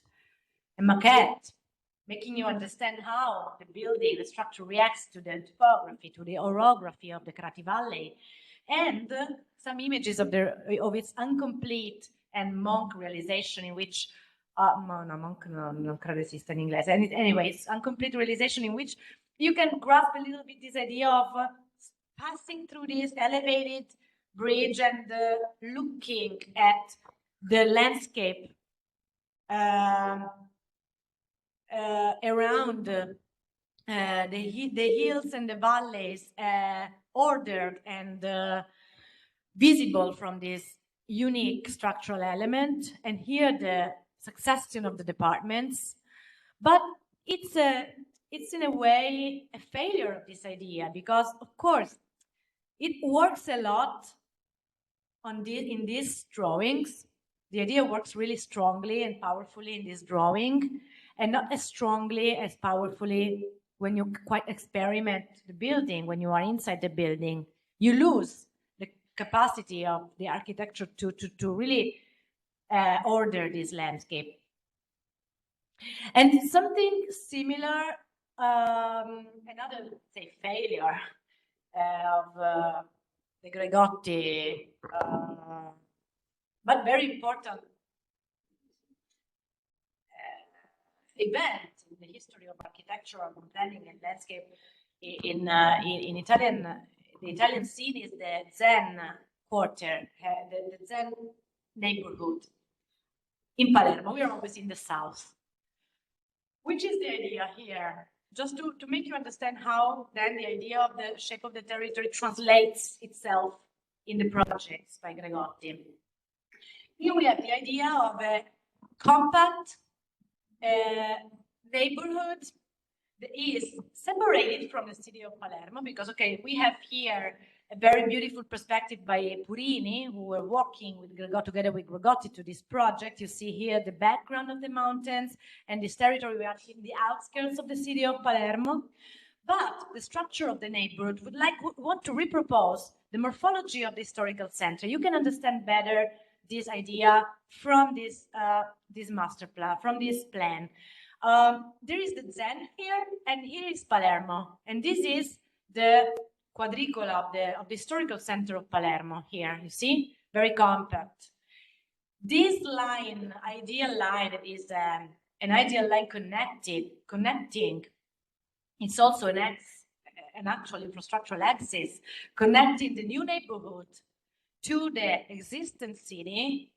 Want to settle the neighborhood within the territorial scenery, this landscape, beautiful natural scenery with the backdrop of the mountain. We are near the sea. Here there is the Gulf of Mondello and the Mediterranean, okay?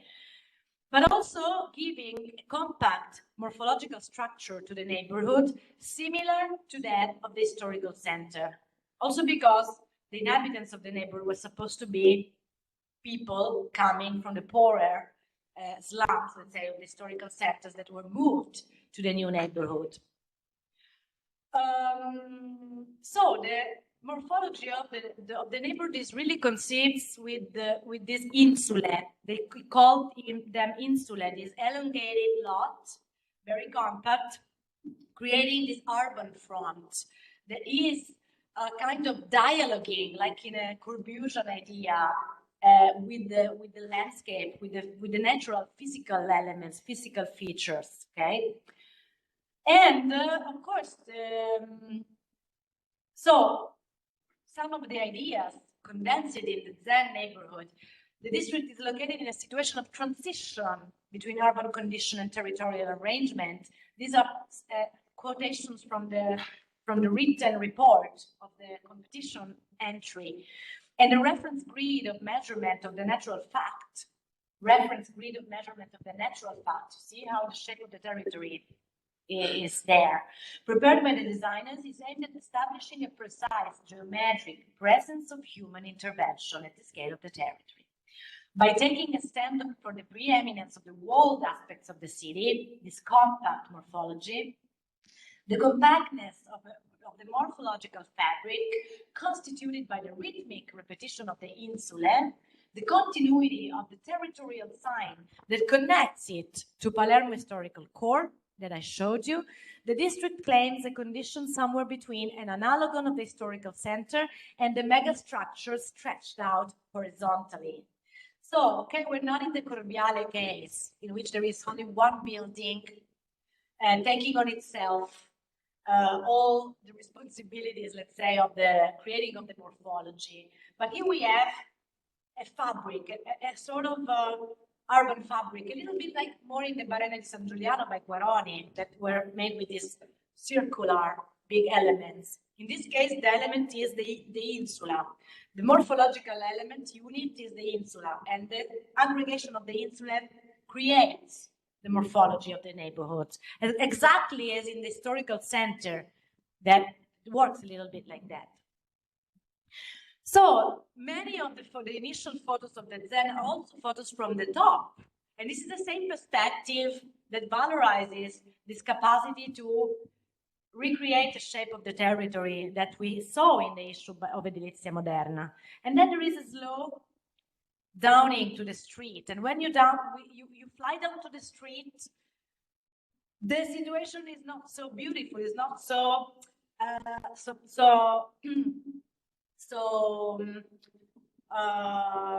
advantageous, let's say, it's not so perfect anymore as it seemed to be, because there has been many difficulties in the construction sites. There's been a lot of social pressure on the Zen, and a lot of the housing units were occupied still before the neighborhood to be finished, and that has marked, in a way, the complete failure of this endeavor. But also, we identify in the Zen one of the marks of a certain, let's say, a little bit like in the University of the Calabria, no? This idea of the shape of the territory, when it is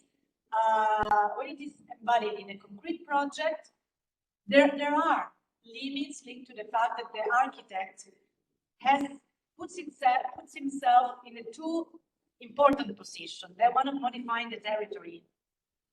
If he takes it on himself, only on himself, although it is starting, all this perspective is starting from a very interdisciplinary discourse, but actually at the end of the day, the architect takes on himself a lot of responsibilities for a lot of social, economic, other issues that aren't actually, you can't synthesize in a shape, in a morphology. So it is actually a little bit conclusion of a season on which modernism had believed very strongly in the power of architecture to recreate the social environment. Architecture was able for modernist architects, Le Corbusier was above all, to recreate society. But then, let's say, in the 60s, 70s, starting from the 50s already, things were changing. And this was actually very interesting in terms of theoretical inputs on the landscape, but very problematic in terms of reproposition of this modernist idea that architects could really be able to shape society. That is not. We know that it is not. Exactly how landscape is not. Okay, society can have a lot of to deal with the shape of our environment, the environment where we live, but not only with the shape of our environment. The shape of the environment is not able to really change and restructure society from within. Okay, a political action is needed, and not architecture alone. And that's what, for example, the Team 10, Aldo Van Eyck, and Giancarlo De Carlo a little bit understood. And why, these are images from the Zen, recent images of the Zen. But now I want to go to Giancarlo De Carlo, and then we can close with the final chapter. Giancarlo De Carlo is another protagonist of these years, and is actually the only Italian which was actually part and participating to the meetings of the Team 10, which was this group raising from the ashes of the Siams, more or less in the beginning of the from the beginning of the 50s, with the action of the Smithsons, of Aldo Van Eyck, of Jacob Bakema, and other architects. Many of them were English, British, such as the Smithsons. Many of them were from Netherlands, and that they acquired a formal organization only at the real actual end of the Siams at the end of the 50s. Giancarlo De Carlo was the only Italian guy who was part of the Team 10, and he made he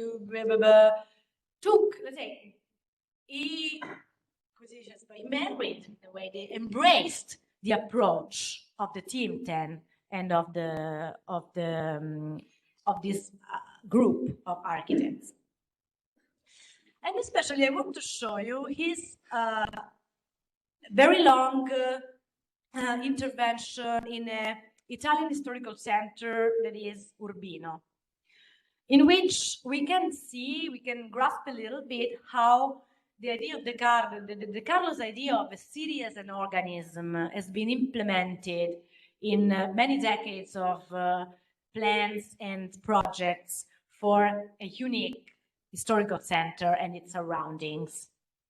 We are more or less in the north center of Italy. Okay, we are in the Marche, in the region of the Marche, and Giancarlo De Carlo was in charge of the piano regolatore of the plan, urban planning, or the city of Urbino.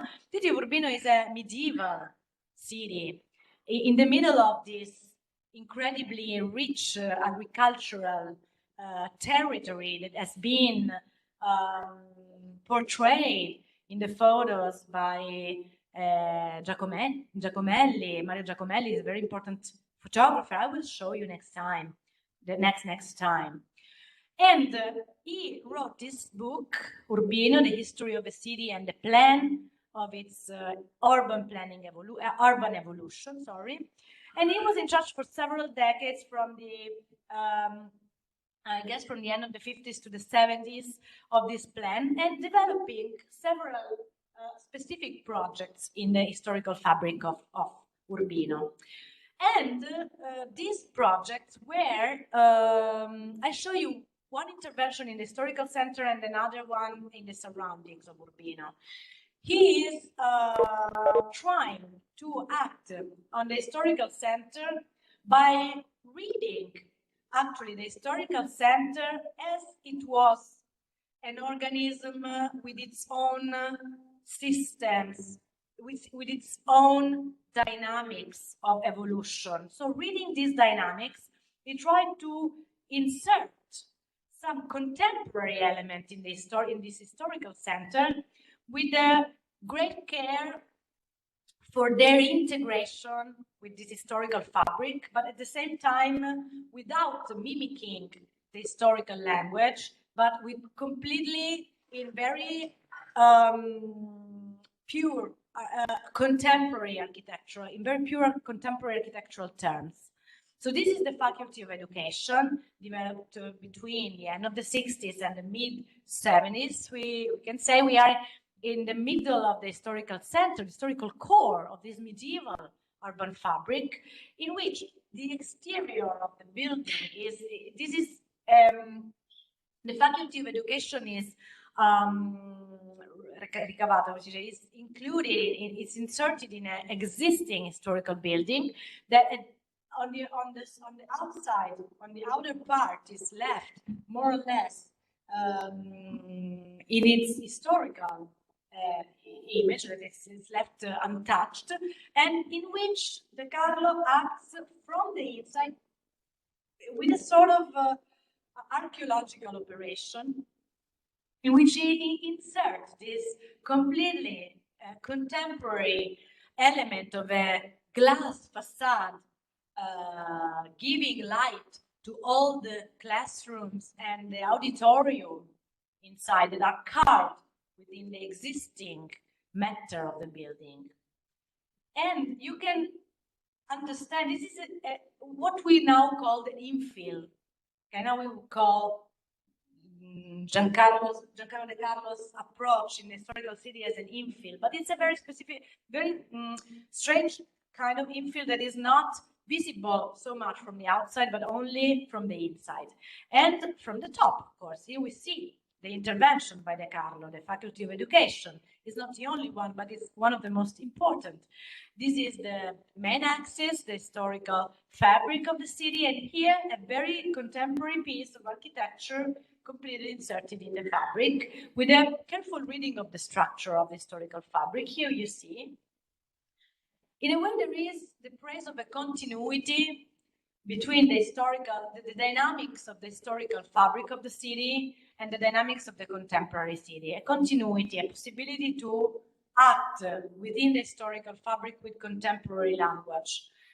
So, in following in the wake of the experiments conducted by the Team 10, De Carlo thought of the city as a sort of architectural network, a sort of incrustation spread out horizontally. Again, as in the Zen, we can talk about a megastructural in horizontal, but in this case, it's not an infrastructure designed from scratch. It is the very historical fabric that is read by De Carlo as a sort of megastructure in horizontal.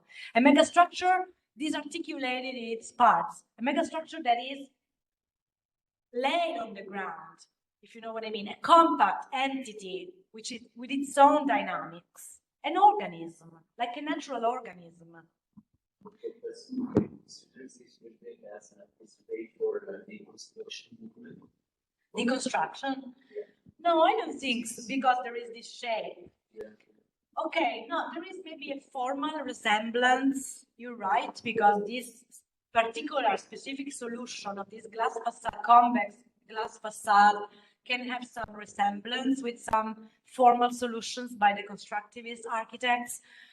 But in this case, I would really exclude, the belonging of De Carlo to even far away to the deconstructivist movement. Not because of, let's say, okay, we are a little bit earlier, because a little bit, maybe anticipated a little bit, of course, but the problem is the principles, the approach. The principles and the approach are completely different. So if, in this case, there is a formal resemblance, it's not because there is a common approach with the deconstructivist, but it's sometimes it happens, but starting from very different principles. That's why I would say that no, there's not a connection. And I wouldn't consider it an anticipation because, okay, everything we cannot exclude anything, but in terms of the game of the influences that are very difficult to detect. But the principles at the basis of these operations are so different, and the constructivist architecture is really based on a formal reasonment, a formal reflection, much more than on a structural one. While De Carlo is never talking about shape in itself. It's always talking about processes. So that's why I would say that they are very different worlds. And this idea of the process, it's very important. You gave me the opportunity to say it. This idea of the city as a living system and as a process that has a continuity in time and is always operable. You can always operate on the historical center with your own instrument of your own time, as much as you understand the structures and the dynamics that are at the basis of the shaping, of the process of shaping of the historical fabric itself. So he considered the city as it were composed of living systems endowed with the structures and cycles of production of their own.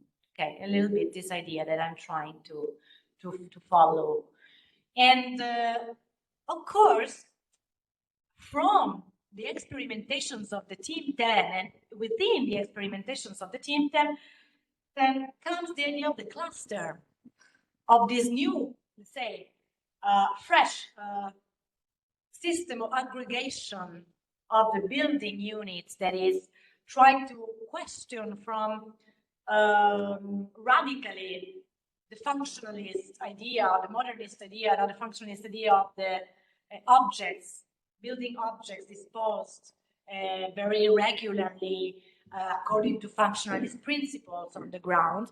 But this idea of the aggregation within the shape, the idea of the cluster, something that is resembling a little bit the way in which living organisms are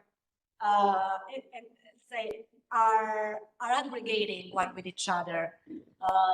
Sometimes the idea of the clusters comes also from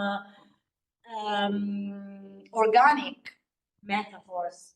I don't know, the corral or the shaping of a tree as well. this this idea of the cluster actually. And this in Urbino is another important part of the Carlos contribution. We are out of the historical center, quite near to the historical center, facing the historical center on a hill. And these are the university colleges. Urbino is shaped by De Carlo in the plan and is in the several single projects together with the Rettore of the university, Carlo Bo, is a very important intellectual. As a sort of university city, a city really with this vocation for university and students and culture education. And these are the colleges in which students are supposed to live, to spend their year. Of course, realized into different steps. So we have the first nucleus here, and several other nucleus that change also. You see, change their pattern, change their way of development, but always according to this idea of a cluster completely integrated into the topography, into the landscape, and making the most of the landscape around. So for De Carlo and for the Team 10, housing was associated with conception that went far beyond the sphere of building, implying processes of growth, change, and identity, as well as the ties between individuals, families, and communities within a cultural settings.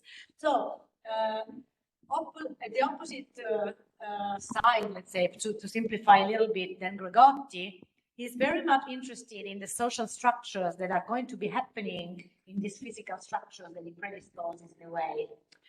The René Valbo stimulating concept of the cluster city was used to promote the possibility of social aggregations, able to overcome the separateness of traditional urban spaces.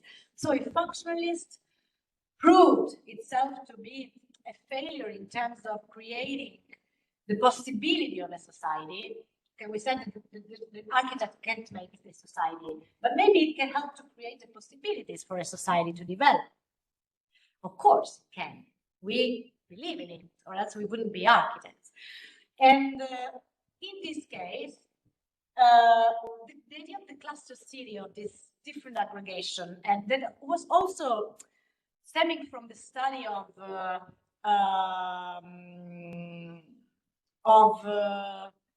the Casbah, of spontaneous aggregations of other archaic, let's say, shapes of urban aggregations, because Van Eyck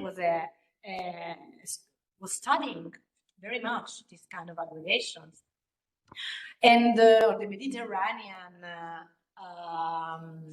idea of the, let's say, of small Mediterranean villages, for example, that fascinated so much architects such as Rudowski or others, are meant to avoid this separateness. Okay, so the functionalism created environments that most of the times weren't able to create the possibilities of a society. And that's the team, why the Team 10 were looking, and De Carlo with the Team 10 were looking for different aggregations which were maybe possibly able to create these conditions in order to social aggregation to happen. And this is at the basis of this conception of the Collegio Universitario in Urbino. Also here, okay, we see here where we are. Here, this is the historical city, and here there is this complex of the Collegi. So we are very next, very near one from the other, but on the opposite hill, let's say. This is the first nucleus, you see, that starts a little bit from here and then has other aggregations that are working very much on the idea also of percarring this, moving through this very articulated landscape. So there is the landscape of the hills, of the agriculture outside. There is the landscape of the compact historical fabric, and then De Carlo wants to create another landscape, another topography. That is the one of the collegi. That is another unit, morphological unity that is recognizable and that is dialoguing with these others. And at the same time, so we can see that there is something that distinguishes completely De Carlo's approach from Gregotti's, but at the same time something that is similar. So there are similar inputs in both of them, because there is this idea of a morphology, a recognizable morphology that should be created from scratch, a new geography, a new landscape, a new structure. And the relationships with these landscapes, all these buildings, all these elements are created and meant and conceived in order to create direct relationships, always different relationships with what there is around.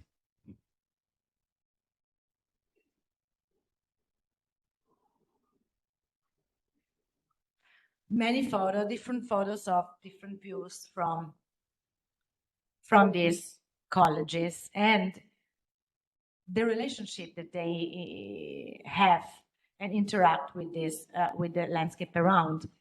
So I like the final chapter. Are you tired? Can you focus for the last chapter? You want to make another break? Small. Yeah, maybe it's better. 5 minutes maybe.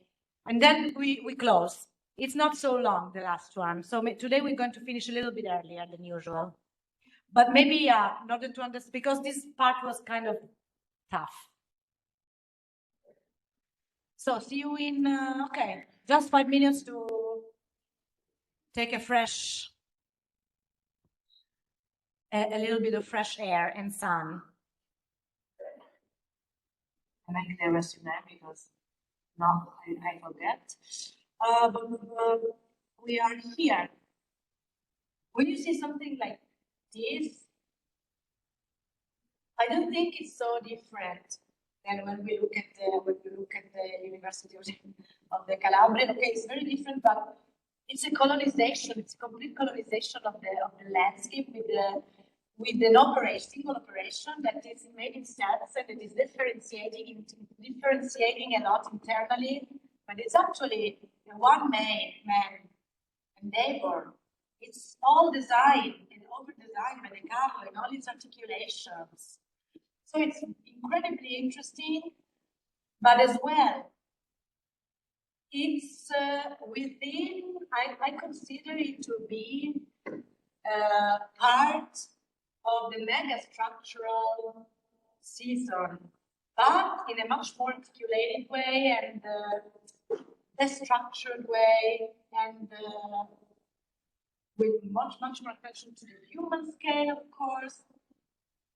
But it's an attention to the human scale that always passes through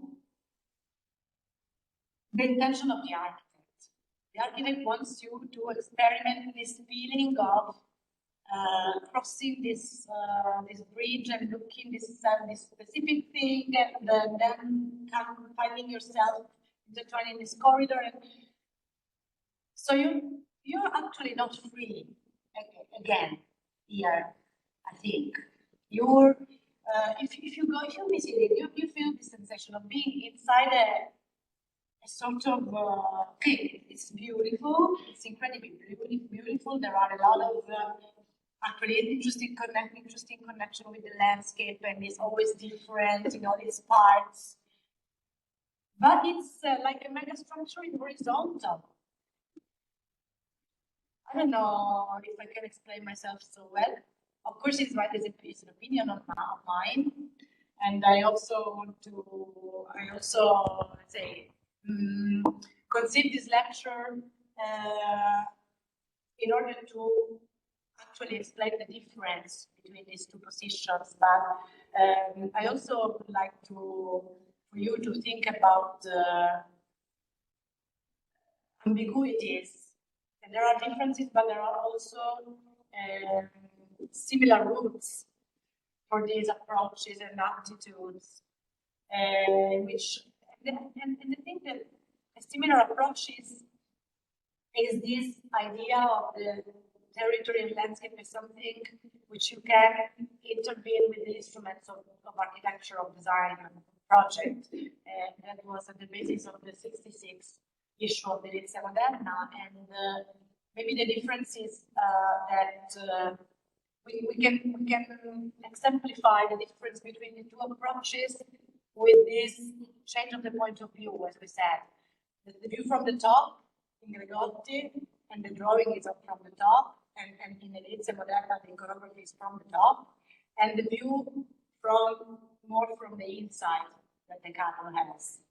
In this project, in Colletta di Castelbianco, is another project in which he acts on an existent borgo, ancient village, abandoned village, in which he recreates all the past, the existing houses, and yeah, it actually considers the whole village to be a sort of incrustation, a sort of huge organism, entire organism, autonomous organism, having its own dynamics. Yeah, so just to say that they aren't so far. Also De Carlo actually is part of the Team 10, but is also a modernist a little bit, say, of course.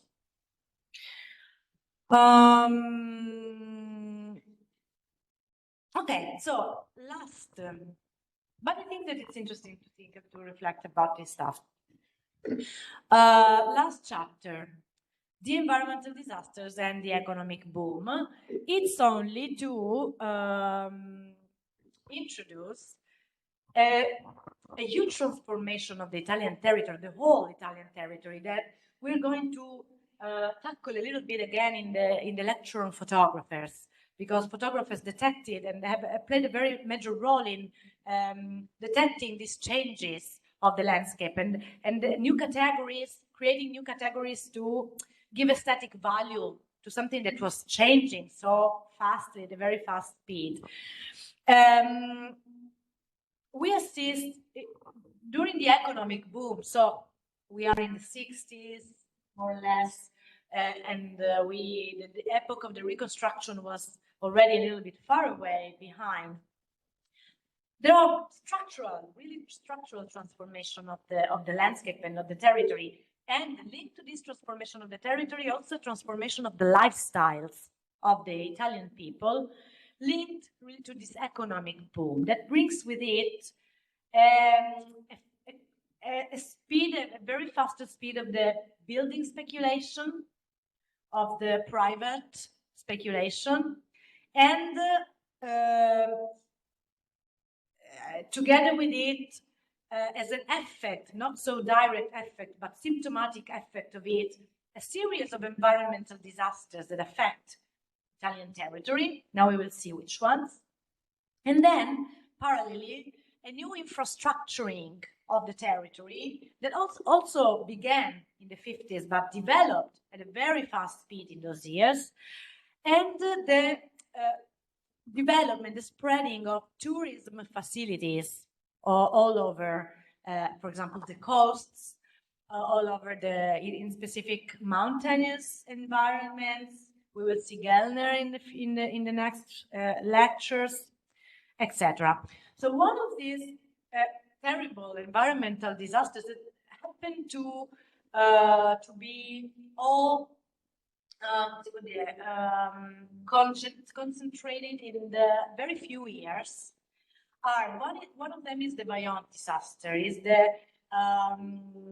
collapsing of a big dam that was recently finished to be built, that provoked the, come si dice, allagamento, flooding of two entire villages at the basis of the Dolomites, and provoked the death of almost the whole population of these two towns, small towns, flooded by this artificial lake following to the collapse of the dam. So the Vajont disaster is a very hard, dark memory, dark heritage in the history of Italy, of recent Italy, in terms of environmental damages brought by the progress. So this idea of progress that sometimes goes together with the idea of the destruction of ecological balances, and also sometimes, many often, the destruction of tragedies and human life, destruction of human lives, and happening of tragedies, environmental tragedies.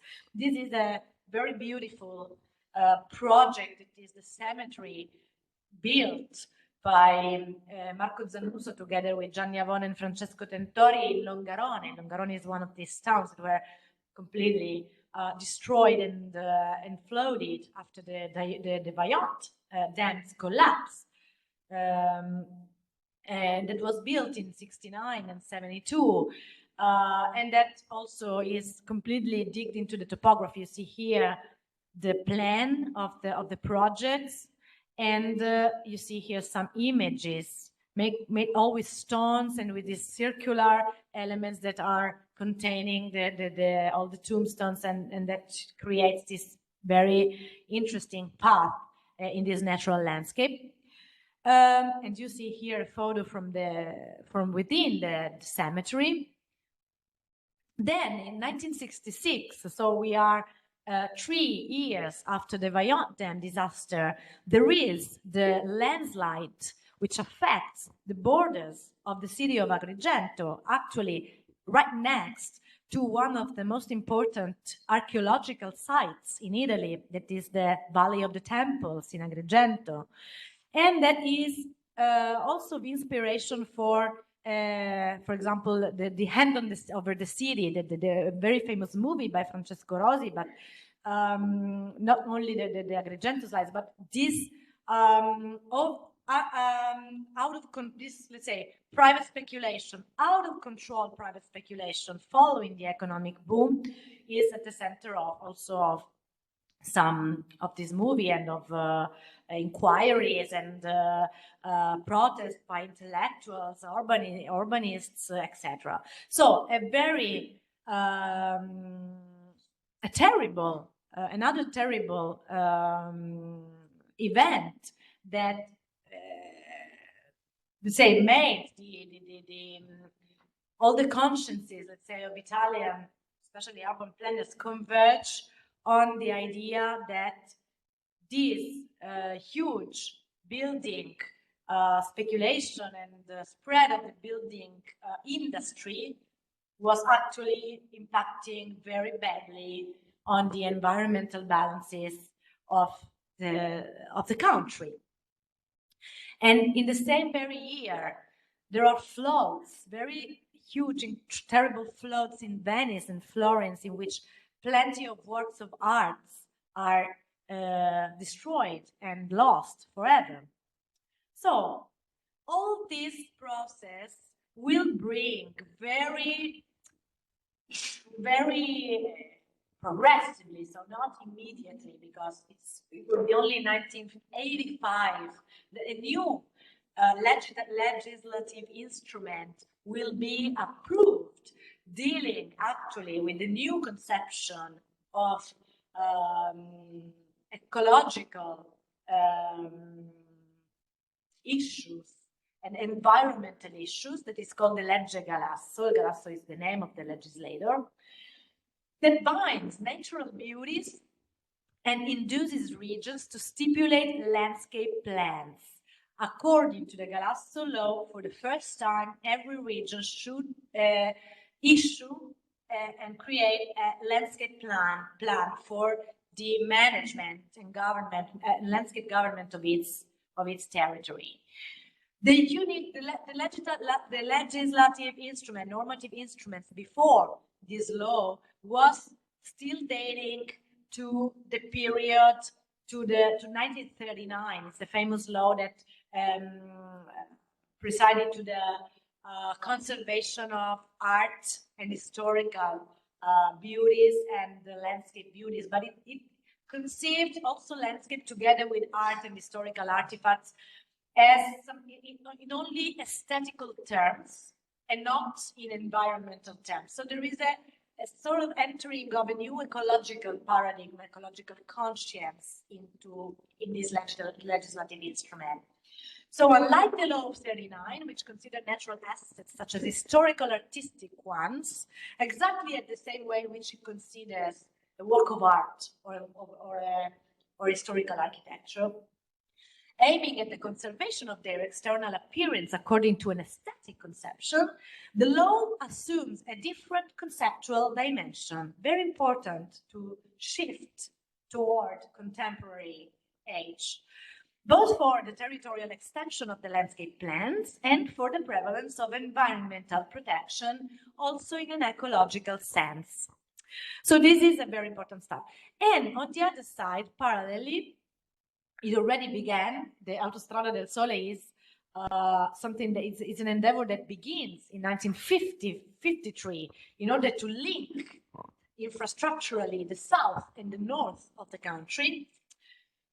This infrastructuring of the territory, of the Italian territory, proceeds very fastly during the 60s and the 70s and changes quite from profoundly the image of the Italian territory. Of course, when you create a new highway, nothing is the same around along the trace of the highway. Let's say all the economic dynamics and mobility dynamics in the countries change with the new highway connecting the two parts of the country, the different parts of the country. And this is also linked to the mass motorization that enters the say Italian panorama in the 60s with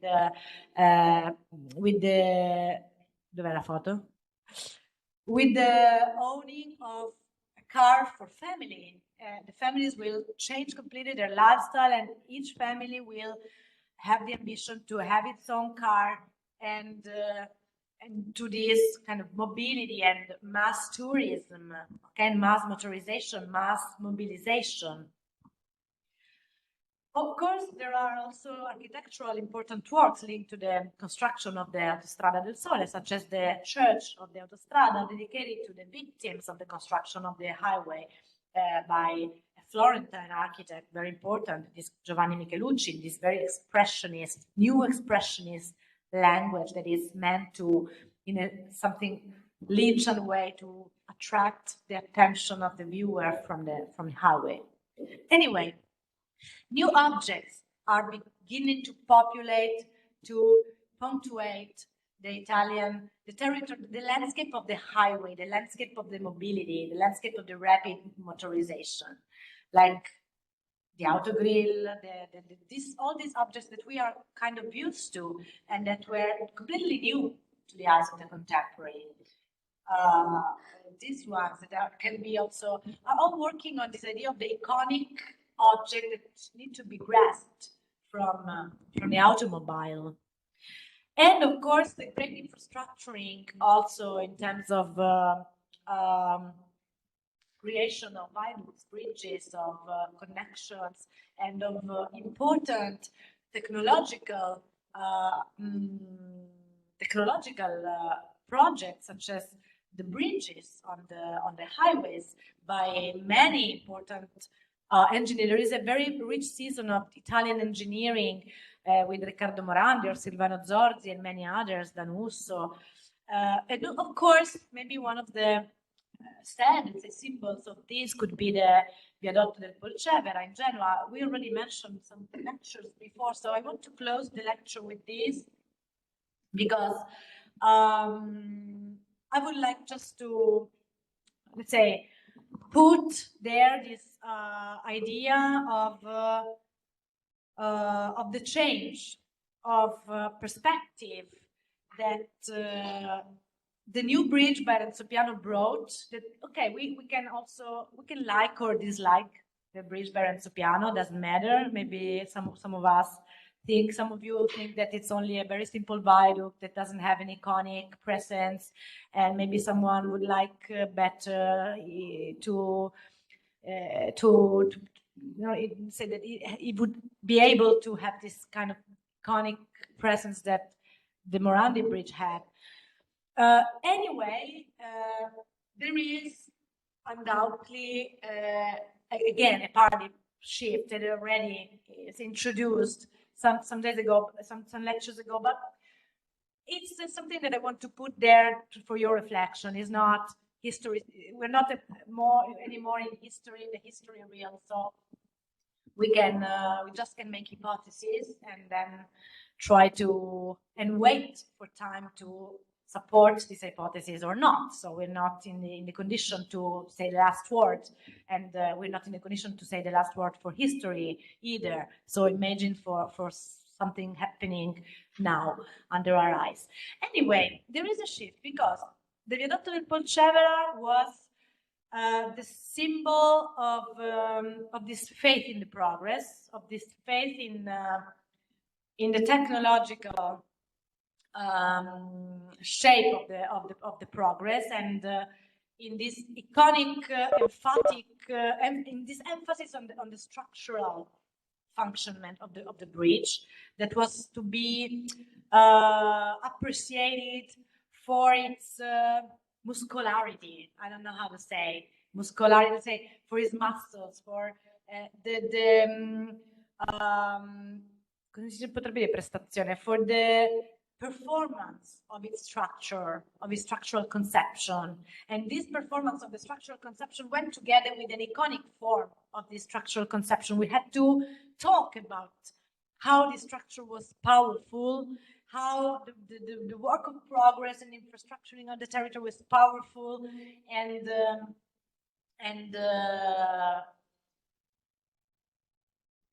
monumental. In a way, the Viadotto del Polcevera, together with many other similar neighbors of those years, was meant to be a monument to progress, a monument to the infrastructuring of the territory, a monument to modernity.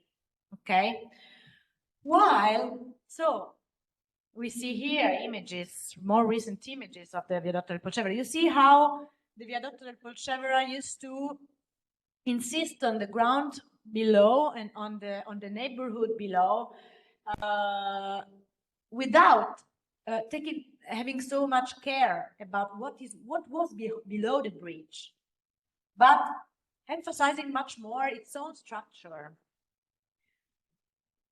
Here we have, of course, a very tragic and symptomatic photo of its collapse, of the epochal fact of its collapse that provoked also the death of a number of people.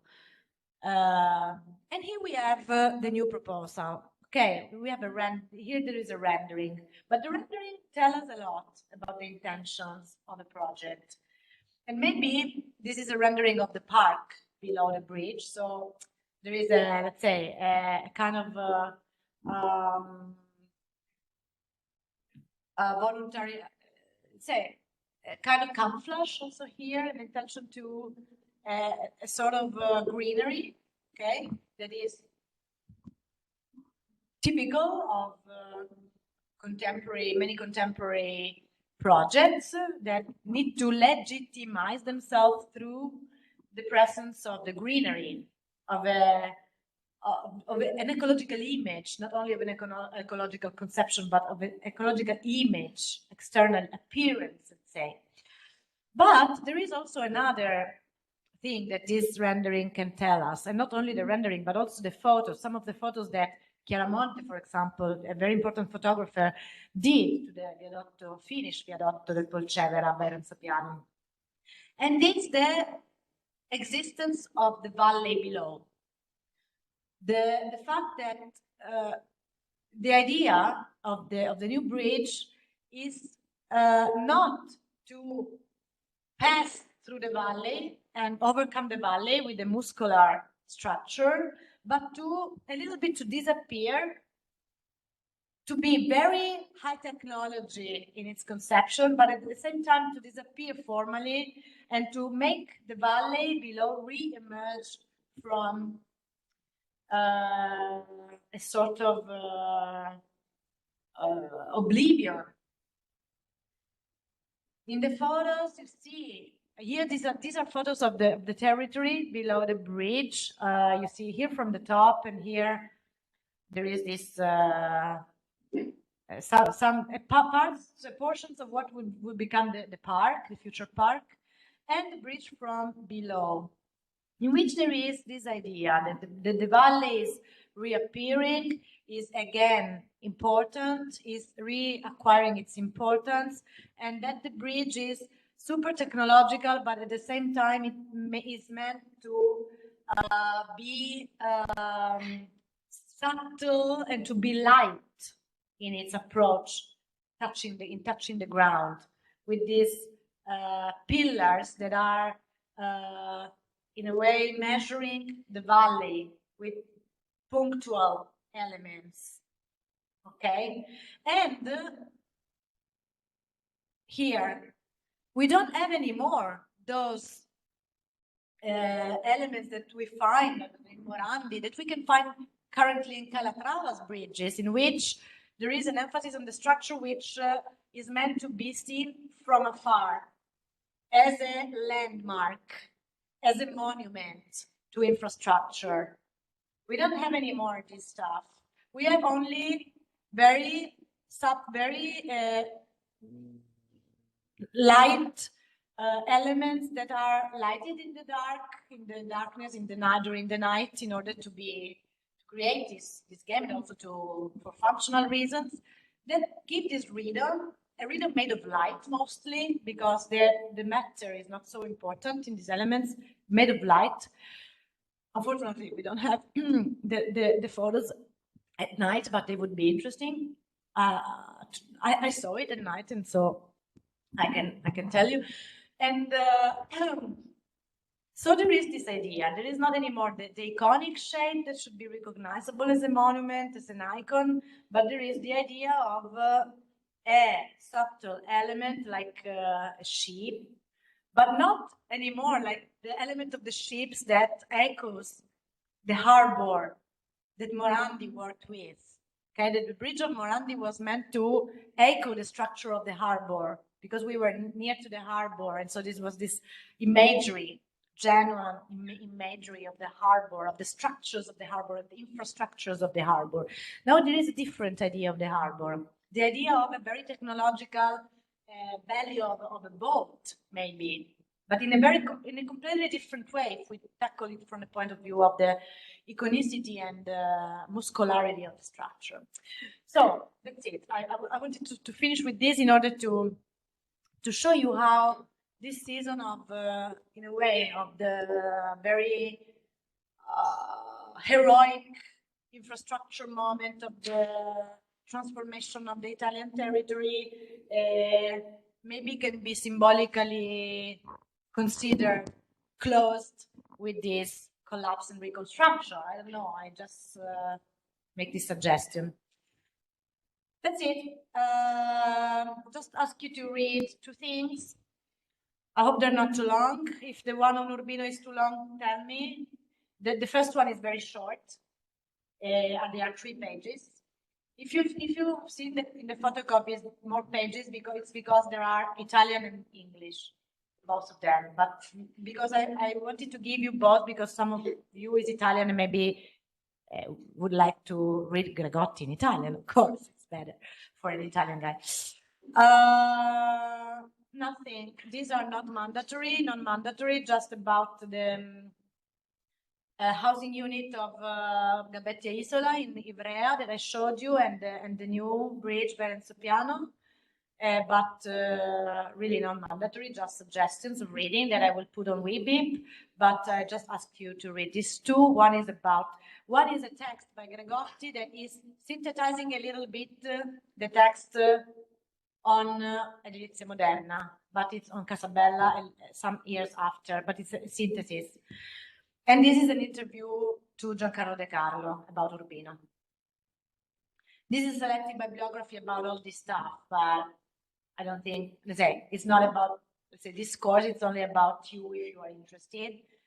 And of course, about Italian architecture and city and landscape in the years from the post-war period to the 80s, the Tafuri Storia dell'Architettura Italiana is the reference, main reference. There is, in English, it exists, History of Italian Architecture, 1944, 1985.